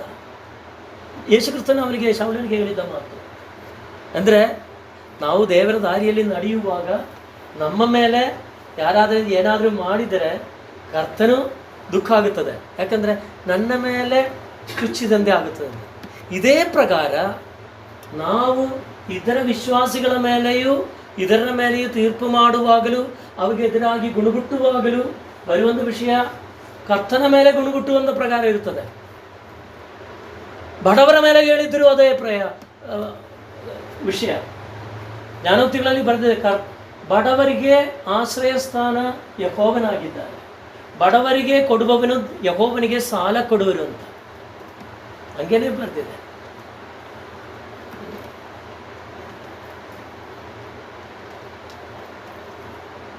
ಒಂದು ಬಡವನು ಬರ್ತೀಯ ಅಂತ ಇಟ್ಟುಕೊಳ್ಳಿ, ಇಲ್ಲಿ ಮನೆ ಮುಂದೆ. ಇವಾಗ ನನ್ನ ಮನೆ, ನಾನು ಅಲ್ಲಿ ಕೂತಿದ್ದೆ. ಅಲ್ಲಿ ಬಂದಾಗ ಈ ಯೋಬನಿಗೆ ಹೇಳ್ತಿದ್ದಾನೆ, ನನ್ನ ಮನೆ ಮುಂದೆಯಿಂದ ಯಾರು ಗೋಳಾಡಿಗೆ ಹೋಗಲಿಲ್ಲ ಅಂತ, ದುಃಖಪಟ್ಟು ಹೋಗಲಿ, ವಿಧವೆಯಾದರೂ ಅನಾಥರಾಗಿ. ಹಂಗೆ ಬಂದಿದೆ. ನಾನು ಅವರು ಬಂದಾಗ ನೋಡುವ, ಯಾಕೆ ಬಂದಿದೆ ಅಂದಲ್ಲ, ಒಂದು ಅವಜ್ಞೆಯಿಂದ, ಅಂದರೆ ಒಂದು ರೀತಿಯಲ್ಲಿ ಮುಖ ನೋಡಿ, ಹೋಗಪ್ಪ ಏನು ಬೇಕು, ಈ ಬಣ್ಣ ತಗೋ, ಹಂಗೆ ಕಳಿಸಿ ಅಂತ ಇಟ್ಟುಕೊಳ್ಳಿ. ಅವನಿಗೆ ಬಟ್ಟೆ ಇಲ್ಲ, ಅದರಿಂದ ಅವನು ಮಾಡ್ತಾ ಇರೋದು. ಆದರೆ ನನ್ನ ರೀತಿಯಲ್ಲಿ ನನ್ನ ಡೀಸೆನ್ಸಿ ಸ್ಟ್ಯಾಟಸ್ಗೆ ಅವನು ಸೇರ್ತಾ ಇದ್ದ. ಅದಾದ ಮೇಲೆ ಇನ್ನೊಬ್ಬರು ಬಂದರೆ ಅಂತ ಇಟ್ಟುಕೊಳ್ಳಿ. ಅವಾಗ ಗಣೇಶ್ ಬ್ರದರು ಬಂದೆ ಅಂತ ಇಟ್ಕೊಳ್ಳಿ. ಗಣೇಶ್ ಬ್ರದರ್ಗೆ ಹೇಳ್ತಾ ಇದ್ದೆ, ಬ್ರದರ್ ಎಲ್ಲೋ ಇದ್ದೊಬ್ಬ ಬಂದಿದ್ದಾನೆ, ಅವನು ಎಲ್ಲಾದರೂ ಹೋಗಿ ಬೇಡ್ತಾನೆ, ನಾನೊಂದು ಬಣ್ಣು ಕೊಟ್ಟೆ, ಸೇರ್ಸೋಕ್ಕಾಗಲ್ಲ, ಇನ್ನು ಮುಂದೆ ಬರಲಿ, 2 ಮಾತು ಹೇಳ್ತೀನಿ. ಹಿಂಗೆ ಹೇಳಿದರೆ ಹಂಗೆ ಇರ್ತದೆ. ಯೆಹೋವನನ್ನು ನಿಂದಿಸುವಂತೆ ಇರ್ತದೆ. ಕೊಟ್ಟ ಮೇಲೆ ನಿಂದಿಸಬಾರದು, ಅವರ ಬಗ್ಗೆ ಮಾತಾಡಬಾರದು. ದೇವರ ಕರದಿಂದ ಕೊಟ್ಟದ ಮೇಲೆ, ದೇವರ ಪ್ರೀತಿಯಿಂದ ಕೊಟ್ಟದ ಮೇಲೆ ಅದಕ್ಕೆ ಲೆಕ್ಕ ಹೇಳಬಾರದು ಅಲ್ವಾ? ಬಡವರನ್ನು ನಿಂದಿಸಬಾರದು. ಅವರಿಗೆ ಇಲ್ಲದೇ ಇರುವ ಅವಸ್ಥೆಗಳಲ್ಲಿ ಹಂಗೆ ಹೋಗುತ್ತಿದ್ದಾರೆ. ಕರುಣೆ ತೋರಿಸಬೇಕು. ಕರುಣೆ ಅಲ್ವಾ ದೇವರು ಇಚ್ಛಿಸ್ತಾ ಇರೋದು. ಕೊಟ್ಟ ಮೇಲೆ ನಿಂದಿಸಬಾರದು. ಅದಕ್ಕೆ ತಕ್ಕ ಶಿಕ್ಷೆ, ನಿಂದಿಸಿದರೆ ತಕ್ಕ ಶಿಕ್ಷೆ ನಿಂದೆಯಾಗಿ ನಿನಗೆ ಬರುತ್ತದೆ. ಅದು ದೇವರ ನಿಮಿತ್ತವಾಗಿರೋ ನಿಂದೆಯಲ್ಲ, ನೀನು ನಿಂದಿಸಿದರಿಂದ ನಿನಗೆ ಬರುವ ನಿಂದೆಯಾಗಿದೆ. ಇದು ಸ್ಪಷ್ಟವಾಗಿ ತಿಳ್ಕೋಬೇಕು. ಕರ್ತನ ದುಃಖ. ಯೇಸುಕ್ರಿಸ್ತನು ಹೋಗಿರುವ ಶಿಷ್ಯರಿಗೆ ಅವರು ಕೈ ತೊಳೆಯದೆ, ನಿಮ್ಮ ಮನೆಯಲ್ಲಿ ಬಂದು ನೀವು ಊಟ ಕೊಡುವಾಗ ಕೈ ತೊಳೆಯದೆ ಅವರು ತಿನ್ನಕ್ಕೆ ಹಸಿವಿದೆ ತುಂಬ, ಅದರಿಂದ ಬೇಕು ತಿನ್ನುವಾಗ ಅಯ್ಯೇ ಕ್ಲೆನ್ಲಿನೆಸ್ಸೇ ಇಲ್ಲ ಎಂದೆಲ್ಲ ಹೇಳ್ಕೊಂಡು ನಾವೇನೋ ಮಾತಾಡಿದ್ದರೆ, ಯೇಸುಕ್ರಿಸ್ತನಿಗೆ ಹೇಳಿದ ಮಾತಾಡೋದು ಗೊತ್ತಾ?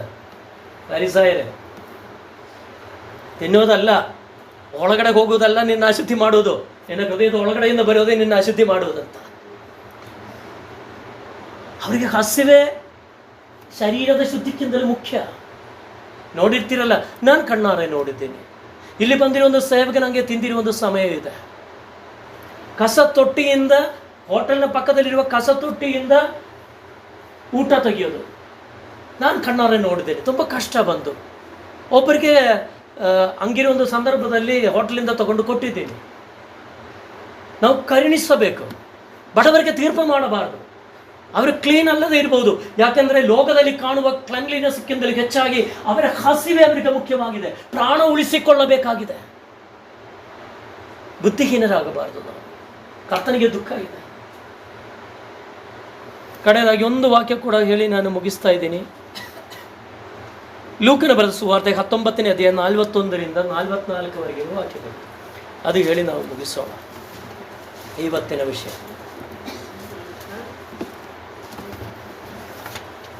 ಲೂಕ ಹೇಳಿದ ಸುವಿಶೇಷಂ 19ಾಮದ ಅಧಿಕಾರಂ 41, 42, 43, 44. ತರುವಾಯ ಆತನು ಸಮೀಪಕ್ಕೆ ಬಂದಾಗ ಪಟ್ಟಣವನ್ನು ನೋಡಿ ಅದರ ವಿಷಯವಾಗಿ ಅತ್ತು, ನೀನಾದರೂ ಸಮಾಧಾನಕ್ಕೆ ಬೇಕಾದದನ್ನು ಇದೇ ದಿನದಲ್ಲಿ ತಿಳಿದುಕೊಂಡರೆ ಎಷ್ಟೋ ಒಳ್ಳೆಯದು. ಆದರೆ ಈಗ ಅದು ನಿನ್ನ ಕಣ್ಣಿಗೆ ಮರೆಯಾಗಿದೆ. ದೇವರು ನಿನಗೆ ದರ್ಶನ ಕೊಟ್ಟ ಸಮಯವನ್ನು ನೀನು ತಿಳಿದುಕೊಳ್ಳಲಿಲ್ಲವಾದ್ದರಿಂದ ನಿನ್ನ ವೈರಿಗಳು ಒಡ್ಡು ಕಟ್ಟಿ ನಿನ್ನ ಸುತ್ತಲೂ ಗುತ್ತಿಗೆ ಹಾಕಿ ಎಲ್ಲ ಕಡೆಗಳಲ್ಲಿಯೂ ನಿನ್ನನ್ನು ಬಂದು ಮಾಡಿ ನಿನ್ನನ್ನು, ನಿನ್ನೊಳಗಿರುವ ನಿನ್ನ ಜನರನ್ನು ನಿರ್ಮೂಲ ಮಾಡಿ ನಿನ್ನಲ್ಲಿ ಕಲ್ಲಿನ ಮೇಲೆ ಕಲ್ಲು ಇಲ್ಲದಂತೆ ಮಾಡುವ ದಿವಸಗಳು ನಿನ್ನ ಮೇಲೆ ಬರುವವು ಅಂದನು. ಕರ್ತನಿಗೆ ಹೇಳುವ ಒಂದು ಯೆರೂಸಲೇಮನ್ನು ನೋಡಿ ತುಂಬ ಹತ್ತುಕೊಂಡೆ. ಇದು ಯೆರೂಸಲೇಮ್ ನಗರದ ಮೇಲೆ. ಯೆರೂಸಲೇಮ್ ಕಟ್ಟುವುದಕ್ಕೂ ಕಾರಣ ದೇವರಾಗಿದ್ದಾರೆ. ದಾವೀದನ ಮುಖಾಂತರ ಶೀಲೋವಿಂದ ಯೆರೂಸಲೇಮಿಗೆ ರಾಜಸ್ಥಾನ ತಲಸ್ಥಾನ ನಗರಿ ಮಾರ್ಪಡಿಸಿರೋದು, ಯೆರೂಸಲೇಮ್ ಕಟ್ಟಿರೋದು ದೇವರ ಮುಖಾಂತರ. ಅದು ಅಬ್ರಹಾಮನ ದಶಮಪಾಲು ಕೊಟ್ಟ ಶಾಲೋಮ್ ರಾಜನ ಕಾಲದಿಂದ ದೇವರಿಗೆ ಆ ಗುರಿಯುಂಟು. ಮುಂದಕ್ಕೆ ಬಂದಿದ್ದಾಗ ಯೆರೂಸಲೇಮ್ ಎಂದು ಕೇಳಿದ್ರೇ ಅದರ ಅರ್ಥ ಸಮಾಧಾನದ ನಗರಿ ಎಂಬುದಾಗಿ ದೇವರು ನೇಮಿಸಿದ ಜಾಗ ಆಗಿದೆ. ಯಾವಾಗಲೂ ಇಸ್ರಾಯೇಲ್ನ ಬಗ್ಗೆ ಕೇಳುವಾಗ ಎಲ್ಲ ದೇವರಿಗೆ ಹೇಳುವಂಥದ್ದು ಮಾತು ಯೆರೂಸಲೇಮ್ ಎಂದು ಗಣಿ ಮಾಡ್ತಾರೆ, ಹೇಳ್ತಾರೆ. ಹಾಗೆ ದೇವರು ಯೆರೂಸಲೇಮು ಅಲ್ಲಿ ಹೆಚ್ಚಿನ ಅದ್ಭುತಗಳು ಮಾಡಿದೆ. ಒಂದು ಸಮಯ ದೇವರಿಗೆ ಹೇಳಿದ್ರು, ಒಂದು ಸಮಯ ನಿನ್ನಲ್ಲಿ ನಡೆದಿರೋ ಅದ್ಭುತಗಳು ಬೇರೆ ಎಲ್ಲಾದರೂ ಮಾಡಿದರೆ ಚೆನ್ನಾಗಿರ್ತಿತ್ತು ಅಂತ. ಅವರ ಮುಂಚೆ ಮಾನಸಾಂತರ ಪಡ್ತಿದ್ರು ಅಂತ. ಇನ್ನೊಂದು ಸತಿ ಹೇಳಿದ್ರು, ರೆಕ್ಕೆಗಳ ಕೆಳಗಡೆ ಕೋಳಿ ತನ್ನ ಮರಿಗಳನ್ನು ಅಡಗಿಸಿಕೊಳ್ಳುವ ಪ್ರಕಾರ ನಿನ್ನನ್ನು ಅಡಗಿಸಿಕೊಳ್ಳೋಕೆ ನನಗೆ ಮನಸ್ಸಾಯಿತು, ಆದರೆ ನಿನಗೆ ಮನಸ್ಸಾಗಲಿಲ್ಲ ಅಂತ ದುಃಖಪಟ್ಟರು. ಇನ್ನೊಂದು ಸತಿ ಹೇಳ್ತಿದ್ದಾರೆ, ಯೆರೂಸಲೇಮಿನಲ್ಲಿ ಬಂದಿದ್ದಾಗ ಅವರ ಮನಸ್ಸು ಕಠಿಣವಾಗಿದ್ದರಿಂದ ಅನೇಕ ಸೂಚಕ ಕಾರ್ಯಗಳಲ್ಲಿ ಮಾಡೋಕ್ಕೆ ದೇವರಿಗೆ ಸಾಧ್ಯವಾಗಲಿಲ್ಲ ಅಂತ. ನಮಗೆ ಇದು ಅರ್ಥ ಮಾಡಿಕೊಳ್ಳಬೇಕಾದರೆ ಯೆರೂಸಲೇಮಿನ ಬಗ್ಗೆ ಹೇಳಿರುವ ಎಲ್ಲ ವಾಕ್ಯಗಳು ನಾವು ಒತ್ತುಗೂಡಿಸಿ ನೋಡಬೇಕು. ಇಲ್ಲಾಂದರೆ ಇಲ್ಲಿಂದ ಒಂದು ವಾಕ್ಯ ತಗೊಂಡ್ರೆ ಏನೋ ಒಂದು ಹೇಳಿದರೆ ಸರಿಯಾಗಲ್ಲ. ಪಶ್ಚಾತ್ತಲ ತಿಳ್ಕೊಂಡ್ರೆ ಮಾತ್ರ ಆ ಕರ್ತನ ದುಃಖ ಗೊತ್ತಾಗೋದು. ಈ ಸಮಯ ಬಂದಿದ್ದಾಗ ದೇವರು ಹತ್ತುಕೊಂಡ 2-3 ನಗರಗಳಲ್ಲಿ ಮುಖ್ಯವಾದ ನಗರ, ಆವರ್ತಿಸಿ ಹೇಳಲ್ಪಟ್ಟಿರುವಂಥ ನಗರವಾಗಿದೆ ಯೆರೂಸಲೇಮ್. ಆ ಯೆರೂಸಲೇಮಿನ ಬಗ್ಗೆ ಇನ್ನೊಂದು ಮಾತು ಹೇಳಿದರು, ಪ್ರವಾದಿಗಳನ್ನು ಸಾಯಿಸುವಂಥ ನಗರವನ್ನು ಕೂಡ ಹೇಳಿದರು. ಹಂಗೆ ಯೆರೂಸಲೇಮ್ ಅಲ್ಲಿ ಹಂಗೆ ಯೇಸು ಕ್ರಿಸ್ತನು ನಗರಕ್ಕೆ ಸಮೀಪಕ್ಕೆ ಬಂದಿದ್ದಾಗ ಹತ್ತುಕೊಂಡ್ರಂತೆ. ನಗರಕ್ಕೆ ಸಮೀಪಿಸುವಾಗ ನಗರ, ಅಯ್ಯೋ ಇಲ್ಲಿ ಕಟ್ಟಡಗಳು ಚೆನ್ನಾಗಿಲ್ಲ, ಇಲ್ಲಿ ರೋಡ್ ಸರಿ ಇಲ್ಲ, ನಾವು ಕೆಲವೊಮ್ಮೆ ಅಳ್ತೀವಲ್ಲ, ಅಲ್ಲಿ ಚೆನ್ನಾಗಿಲ್ಲ, ಅಲ್ಲಿ ನೀರು ವ್ಯವಸ್ಥೆ ಇಲ್ಲ, ಅದು ನೋಡ್ಕೊಂಡಲ್ಲ ಯೇಸು ಕ್ರಿಸ್ತ ಅಳ್ತಿರೋದು. ಮನುಷ್ಯರ ಮನಸ್ಸು ನೋಡ್ಕೊಂಡು ನಾವು ಕೆಲವೊಮ್ಮೆ ಒಂದೊಂದು ಜಾಗಕ್ಕೆ ಹೋಗುವಾಗ ಅಳ್ತೀವಿ, ಅಯ್ಯಯ್ಯೋ ಈ ಜಾಗ ಸರಿ ಇಲ್ಲ, ಅಲ್ಲಿ ಮಾಟ ಮಂತ್ರವಿದೆ, ಇಲ್ಲಿ ಅದಿದೆ, ಅಲ್ಲಿ ಅದಿದೆ, ಅಲ್ಲಿ ರೌಡಿ ಇದೆ, ಹಿಂಗೆಲ್ಲ ನಾವು ಹೇಗೆ ಆಡ್ಕೊಳ್ತೀವಿ. ದೇವರು ಅದೆಲ್ಲ ನೋಡ್ತಾ ಇರೋದು. ದೇವರು ತಾನು ಆದುಕೊಂಡ ಜನರನ್ನು ನೋಡಿಕೊಂಡು, ತನ್ನ ಹೆಸರುಗೊಂದಿರುವ ಜನರನ್ನು ನೋಡಿಕೊಂಡು ಗೆಲ್ತಿದ್ದಾರೆ. ನಿನ್ನ ಸಂದರ್ಶನ ಕಾಲದಲ್ಲಿ ನಿಮಗೆ ಗೊತ್ತಿದ್ದರೆ ಚೆನ್ನಾಗಿರ್ತಿತ್ತು. ಇಲ್ಲವಾದರೆ ನೀವು ಬದಲಾವಣೆ ಆಗದೇ ಇರುವ ಒಂದು ಪರಿಸ್ಥಿತಿಯಲ್ಲಿ ಇರುವಾಗ, ಏನು ಮಾಡೋಕ್ಕಾಗದೇ ಇರುವಾಗ, ಉನ್ಮೂಲ ನಾಶನವೇ ನಿನಗೆ ಪರಿಣಿತ ಫಲ. ಬೇರೆ ಏನು ನನಗೆ ಮಾಡಲ್ಲ, ಗಮನವಾಗಿರಿ ಅಂತ. ಯೆರೂಸಲೇಮ್ ನೋಡಿಕೊಂಡು ದೇವರು ಆದುಕೊಂಡ ಜನರ ತಲಸ್ಥಾನವಾಗಿ ದೇವರ ಆಲಯವನ್ನು ಉಳ್ಳ ಜಾಗವನ್ನು ನೋಡಿಕೊಂಡು ದೇವರು ಹತ್ಕೊಳ್ತಿದ್ದಾರೆ. ಅಂದರೆ ನಮ್ಮನ್ನು ನೋಡಿ, ನಮ್ಮ ಹೃದಯ ನೋಡಿಕೊಂಡು ದೇವರು ಹೇಳ್ತಿದ್ದಾರೆ. ದೇವರ ದುಃಖ ನಮ್ಮ ಹೃದಯದ ವಿಚಾರಗಳಾಗಿದೆ. ಯಾವುದೋ ಒಂದು ಮಾತು ಕೇಳುವಾಗಲೇ ನಮಗೆ ದುಃಖ ಬರುವಾಗ, ಹೃದಯ ತಿಳ್ಕೊಂಡು ದೇವರಿಗೆ ಎದುರಾಗಿರೋದೇ ಹೃದಯದಲ್ಲಿ ಹುಟ್ಟಿಸಿಕೊಂಡಿರುವಾಗ, ಅದು ಬೆಳೆಯುತ್ತಾ ಹೋಗುವಾಗ ಕರ್ತನಿಗೆ ದುಃಖವಾಗುತ್ತದೆ. ನನ್ನ ಮಕ್ಕಳಿಗೆ ಎಷ್ಟು ಮಾಡಿದರೆ ಹೃದಯದಲ್ಲಿ ದುಃಖ, ಮನುಷ್ಯರ ಮಾತುಗಳು ಇಟ್ಟುಕೊಂಡು ನಿರಾಶೆಗೆ ಹೋಗ್ತಿದ್ದಾರೆ. ನನ್ನ ಮುಂದೆ ಬಂದು ಬೇಡಿಕೊಂಡರೆ ಹುಡುಗುಟ್ಟುವುದೇ ಜಾಸ್ತಿ, ಬೇಡಿಕೊಳ್ಳಲ್ಲ. ಇದು ನೋಡಿಕೊಂಡು ದೇವರು ಹತ್ತುಕೊಂಡು, ಹಾಲೆಲೂಯ. ನಮಗೆ ದೇವರಿಗಿಂತಲೂ ಮುಖ್ಯ ಯಾವುದು? ಅವರಿಗೆ ಕಾನಾನ್ ದೇಶವಾಗಿತ್ತು ಮುಖ್ಯ, ದೇವರೆಲ್ಲ ಮುಖ್ಯ. ದೇವರ ಕೈಯಿಂದ ಬರುವುದಾಗಿತ್ತು ಅವರಿಗೆ ಮುಖ್ಯ, ದೇವರೆಲ್ಲ ಮುಖ್ಯ. ನಾವು ಯೋಚನೆ ಮಾಡಬೇಕು. ದೇವರು ಮುಖ್ಯವಾದರೆ ನಮಗೆ ಆರಾಧನೆ ಮುಖ್ಯವಾಗಿರುತ್ತದೆ, ಕರ್ತನ ಮರಣ ಮುಖ್ಯವಾಗಿರುತ್ತದೆ, ಕರ್ತನ ಭೋಜನ ಮುಖ್ಯವಾಗಿರುತ್ತದೆ, ಕರ್ತನ ಅನ್ಯೋನ್ಯತೆ ಮುಖ್ಯವಾಗಿರುತ್ತದೆ. ಈ ಲೋಕದಲ್ಲಿ ಸಭೆಗಳಿಗೆ ಹೇಳಿರುವ 4ರಲ್ಲಿ ಎಷ್ಟು ಕಡಿಮೆಯಾಗಿರುವ ಅಂಶ ಅನ್ನೋದು ನಾನು ಹೇಳ್ತೇನೆ. 4 ಸಂಗತಿಗಳು ಬೇಕಾಗಿದೆ. ಮಾನಸಾಂತರಪಟ್ಟು ಪವಿತ್ರಾತ್ಮನನ್ನು ಹೊಂದಿರುವ ಜನರಿಗೆ 4 ಸಂಗತಿಗಳು ಮುಖ್ಯವಾಗಿದೆ. 1, ಅಪೊಸ್ತಲರ ಉಪದೇಶ. ವಾಕ್ಯ ನಾನು ಓದ್ತಾ ಇದ್ದೀನಿ, ಉಪದೇಶವಿದೆ. 2ನೇದು ಪ್ರಾರ್ಥನೆ. ಪ್ರಾರ್ಥನೆ ನಮಗೆ ಹೆಚ್ಚಿದೆ, ನೋ ಪ್ರಾಬ್ಲಮ್. ರೊಟ್ಟಿ ಮುರಿಯೋದು, ಅದು ಯಾವುದಕ್ಕೆ ಸಂದೇಶ ಕೇಳಿಲ್ಲ ಆದರೂ ಕರ್ತನ ಭೋಜನ ಎತ್ಕೊಳ್ತೀನಿ. 3 ಮುಖ್ಯವಾಗಿದೆ. 4ನೇದು ಅನ್ಯೋನ್ಯದ ಎಲ್ಲಿ ಫೆಲೋಶಿಪ್. ಸಭೆಗೆ ಈ ಲೋಕದಲ್ಲಿ ಅನ್ಯವಾಗಿರೋದು, ಮಾಡದೇ ಇರೋದು ಫೆಲೋಶಿಪ್ ಆಗಿದೆ. ಆ್ಯಕ್ಚುಲಿ ಇದಕ್ಕೆ ಹೇಳೋದು, ಭಾನುವಾರ ನಡೆಯೋದು ವಾಕ್ಯದ ಪ್ರಕಾರ ಏನಾಗಿದೆ ಎಂದು ಗೊತ್ತಾ? It is the church fellowship, ಸಭೆಯ ಕೂಟ, ಯೋಗ. ಭಾನುವಾರ ನಡೆಯೋದು ಏನು? ಸಭಾ ಯೋಗ. ಅದರಲ್ಲಿ ಆರಾಧನೆ ಇದೆ, ಪ್ರಾರ್ಥನೆ ಇದೆ, ರೊಟ್ಟಿ ಮುರಿಯೋದಿದೆ, ಎಲ್ಲವಿದೆ. ಬೇಕಾಗಿರೋದು ಅನ್ಯೋನ್ಯತೆ. ಎಷ್ಟು ಜನರು ಒಬ್ಬೊಬ್ಬರಿಗೆ ಅನ್ಯೋನ್ಯತೆ ಕೊಡ್ತೀರಾ? ಕರ್ತನಲ್ಲಿರುವ ಅನ್ಯೋನ್ಯತೆ ಕೊಡ್ತೀರಾ? ಹೇಗೋ ಮುಗಿಸಿ ಬಂದರೆ ಎಲ್ಲದಕ್ಕಿಂತ ಮುಖ್ಯ ಅನೇಕರಿಗೆ ರೊಟ್ಟಿ ಮುರಿಯೋದು. ಕರ್ತನಲ್ಲಿರುವ ಅನ್ಯೋನ್ಯತೆ, ಬೆಳಕಿನಲ್ಲಿರುವ ಅನ್ಯೋನ್ಯತೆ ಆಗಿದ್ದರಿಂದ ಈ 4 ವಿಷಯಗಳಲ್ಲಿ 3 ಕಾಲು ಮಾತ್ರ ಇದ್ದರೆ ನಮ್ಮ ಚೇರಲ್ಲಿ ಕೂತ್ಕೊಳ್ಳೋಕ್ಕಾಗುತ್ತಂದ್ರೆ ಯೋಚನೆ ಮಾಡಿ ನೋಡ್ರಿ, ಬಿದ್ದೋಗ್ತೀರಾ ನೀವು. ಕ್ರೈಸ್ತರ ಜೀವನ ಸರಿ ಹೋಗಲ್ಲ. ಯಾಕೆ? ನಿನ್ನಲ್ಲಿ ಅನ್ಯೋನ್ಯತೆ ಇಲ್ಲ. ಎಷ್ಟು ಜನಕ್ಕೆ ಅನ್ಯೋನ್ಯತೆ ಕೊಡ್ತೀರಾ? ಈ ಕಾಲದಲ್ಲಿ, ಈ ವರ್ಷಗಳಲ್ಲಿ ಸಭೆಯಲ್ಲಿ, ಇಡೀ ಲೋಕದಲ್ಲಿ ಅನ್ಯೋನ್ಯತೆ ಎಂಬುದು ಇಲ್ಲ. ಒಬ್ಬರು ಇನ್ನೊಬ್ಬರನ್ನು ಕರ್ತನಲ್ಲಿ ಸಂಧಿಸ್ತಾ ಇಲ್ಲ. ಇಡೀ ಲೋಕದಲ್ಲಿ ಎಲ್ಲ ಸಭೆಗಳಿಗೆ ನೋಡ್ರಿ, ನಿಮಗೆ ಗೊತ್ತಿದೆ, ಝೂಮ್ ಮೀಟಿಂಗ್ ಆದರೆ ಏನೂ ಅನ್ಯೋನ್ಯತೆ ಇಲ್ಲ. 2ನೇದು ಬರೀ ಲೆಕ್ಕ ಕೊಡದೆ, ಸ್ವಲ್ಪ ಲೇಟಾಗಿ ಬಂದು ಬೇಗ ಹೋಗುವಾಗ ನಮ್ಗೆ ಇನ್ನೊಬ್ಬರೊಂದಿಗೆ ಅನ್ಯೋನ್ಯತೆ ಇಲ್ಲ. ಕರ್ತನು ಹೇಳಿದ ಅಪ್ಪಣೆಯ ಪ್ರಕಾರ ಇರುವ ಅನ್ಯೋನ್ಯತೆ ಇಲ್ಲ. We don't have the fellowship of the church in Christ. ಶರೀರ ಒಂದಾಗಿರುವ ಪ್ರಮಾಣ ಒಂದುಗೂಡುತ್ತಾ ಇಲ್ಲ. ಅದು ಯೋಗನ ಬರೆದ 1ನೇ ಪತ್ರಿಕೆ 1ನೇ ಅಧ್ಯಾಯ ಓದಿ ನೋಡಬೇಕು. 4 ಸಂಗತಿಗಳಲ್ಲಿ 3 ನಡೆಯುತ್ತದೆ ಹೇಗೋ ರೂಢಿಯಾಗಿ ಆದರೂ ಕೂಡ, ಆದರೆ 4ನೇದು ನಡೆಯುತ್ತಾ ಇಲ್ಲ. ನಾನು ತುಂಬ ಚರ್ಚ್ಗಳು ಎಲ್ಲರನ್ನು ಸಾಧಾರಣವಾಗಿ ಇಡೀ ಲೋಕದಲ್ಲಿರುವ ಕೆಲವಾರು, ಮುಖ್ಯವಾಗಿ ನಾವು ಇದಕ್ಕೆ ಮಾಡ್ತೀವಲ್ಲ, ಸ್ಯಾಂಪಲ್ ರಿಸಲ್ಟ್, ಇದು ಏನೋ ರಿಪೋರ್ಟ್ ರಿಸಲ್ಟ್, ಏನು ಹೇಳೋದು ಅದಕ್ಕೆ? ಅಲ್ಲ, ನಮಗೆ ಎಲೆಕ್ಷನ್ದು ರಿಸಲ್ಟ್ ಬರೋದಕ್ಕೆ ಮುಂಚೆ ಅಲ್ಲಲ್ಲ, ರಿಸಲ್ಟ್ ಹೇಳ್ತಾರಲ್ಲ, ಮುಂಚೆ ರಿಸಲ್ಟ್ ಬರ್ತದಲ್ಲ, ಟಿ ವಿಲ್ಲ ತೋರಿಸ್ತಾರಲ್ಲ,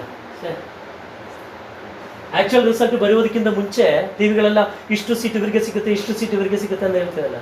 ಪ್ರೀ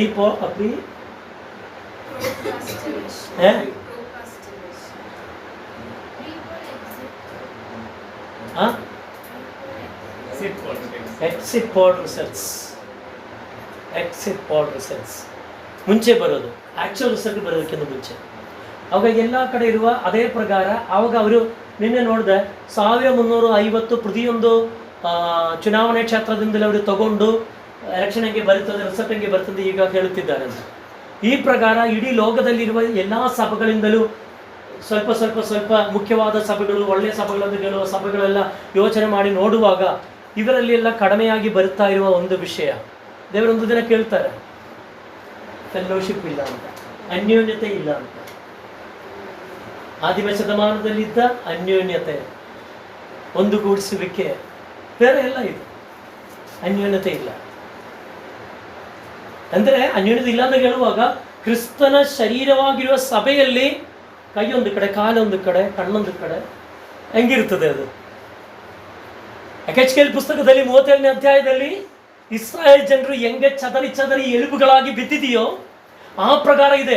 ಅದರ ಮೇಲೆ ಪ್ರವಾದನೆಗೆ ಹೇಳುವಂಥ ಪ್ರವಾದಿಗಳೂ ಇಲ್ಲ ಅಂತ ಬರ್ತಿದೆ. ಒಂದಾಗಿಸುವುದಿಲ್ಲ. ಎಲ್ಲರಿಗೂ ಕೈ ಹೇಳ್ತದೆ ನಾನು ಕೈ, ಕಣ್ಣು ಹೇಳ್ತದೆ ನಾನು ಕಣ್ಣು. ಆಗ ಕಣ್ಣಲ್ಲಿ ಇರ್ತದೆ, ಕೈಯಲ್ಲಿ ಇರ್ತದೆ, ಕಾಲು ಹಿಂಗಿರ್ತದೆ. ಹಂಗಿರೋ ಒಂದು ಶರೀರ ಒಂದು ಸ್ವಲ್ಪ ಯೋಚನೆ ಮಾಡಿ ನೋಡ್ರಿ. ಹಾಗೆ ಕಾಲು ಹೇಳ್ತದೆ ನಾನು ಯಾವಾಗಲೂ ಮಣ್ಣಲ್ಲಿ ತುಳಿಯಲ್ಲ, ತಲೆ ಇಲ್ಲೇ ಇರಲಿ ಅಂತ. ಇಲ್ಲೊಂದು ಕಾಲು ಬಂದರೆ ಹಂಗಿರ್ತದೆ ಅಲ್ವಾ? ಯೋಚನೆ ಮಾಡಿ ನೋಡಬೇಕು, ನಮಗೆ ಕೊಟ್ಟಿರುವುದು ಯಾವುದು, ಕರ್ತನ ಚಿತ್ತವೇನು, ಕರ್ತನನ್ನು ದುಃಖಪಡಿಸಲಾರ. ಇಲ್ಲಿ ಮುಗಿಸ್ತಾ ಇದ್ದೀನಿ, ಒಂದು ನಿಮಿಷದಲ್ಲಿ. ಕರ್ತನಾದ ದೇವರೇ, ನಿಮ್ಮ ದುಃಖದ ಬಗ್ಗೆ ನಾವು ಕೇಳಿದ್ದೀವಿ, ನಿಮ್ಮ ವಾಕ್ಯಕ್ಕಾಗಿ ನಮ್ಮನ್ನು ತೆಗೆಸಿಕೊಟ್ಟಿದ್ದೀವಿ. ನಿಮಗೆ ದುಃಖ ಕೊಡುವಂಥ ಆತ್ಮನನ್ನು ದುಃಖಪಡಿಸುವ ಪ್ರಕಾರ ನಾವು ಇರಬಾರದಲ್ಲ ಕರ್ತನೆ. ನಿಮ್ಮ ಆಜ್ಞೆಗಳನ್ನು ಅಂಗೀಕರಿಸಿ ನಡೆಯುವವರಾಗಿ ನಮ್ಮನ್ನು ಮಾರ್ಪಡಿಸಿ. ನಾವು ನೋಹನ ಬಗ್ಗೆ, ಆನೋಕಿನ ಬಗ್ಗೆ ಚಿಕ್ಕದಾಗಿ ನೋಡುವಾಗ ನಿಮಗೆ ದುಃಖ ಬಂದಿರುವ ಅನೇಕ ಸಂಗತಿಗಳು ನಾವು ನೋಡಿದ್ದೇವೆ.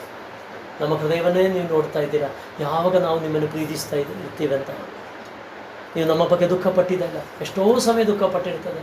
ನಮ್ಮ ಪ್ರತಿಯೊಬ್ಬರೂ ಎಲ್ಲರೂ ಪಾಪ ಮಾಡಿ ದೇವರ ಮಹಿಮೆ ಬಿಟ್ಟು ಹೋದಾಗ ನಮ್ಮೆಲ್ಲರ ಬಗ್ಗೆ ನಿಮಗೆ ದುಃಖ ಬಂದಿದೆ.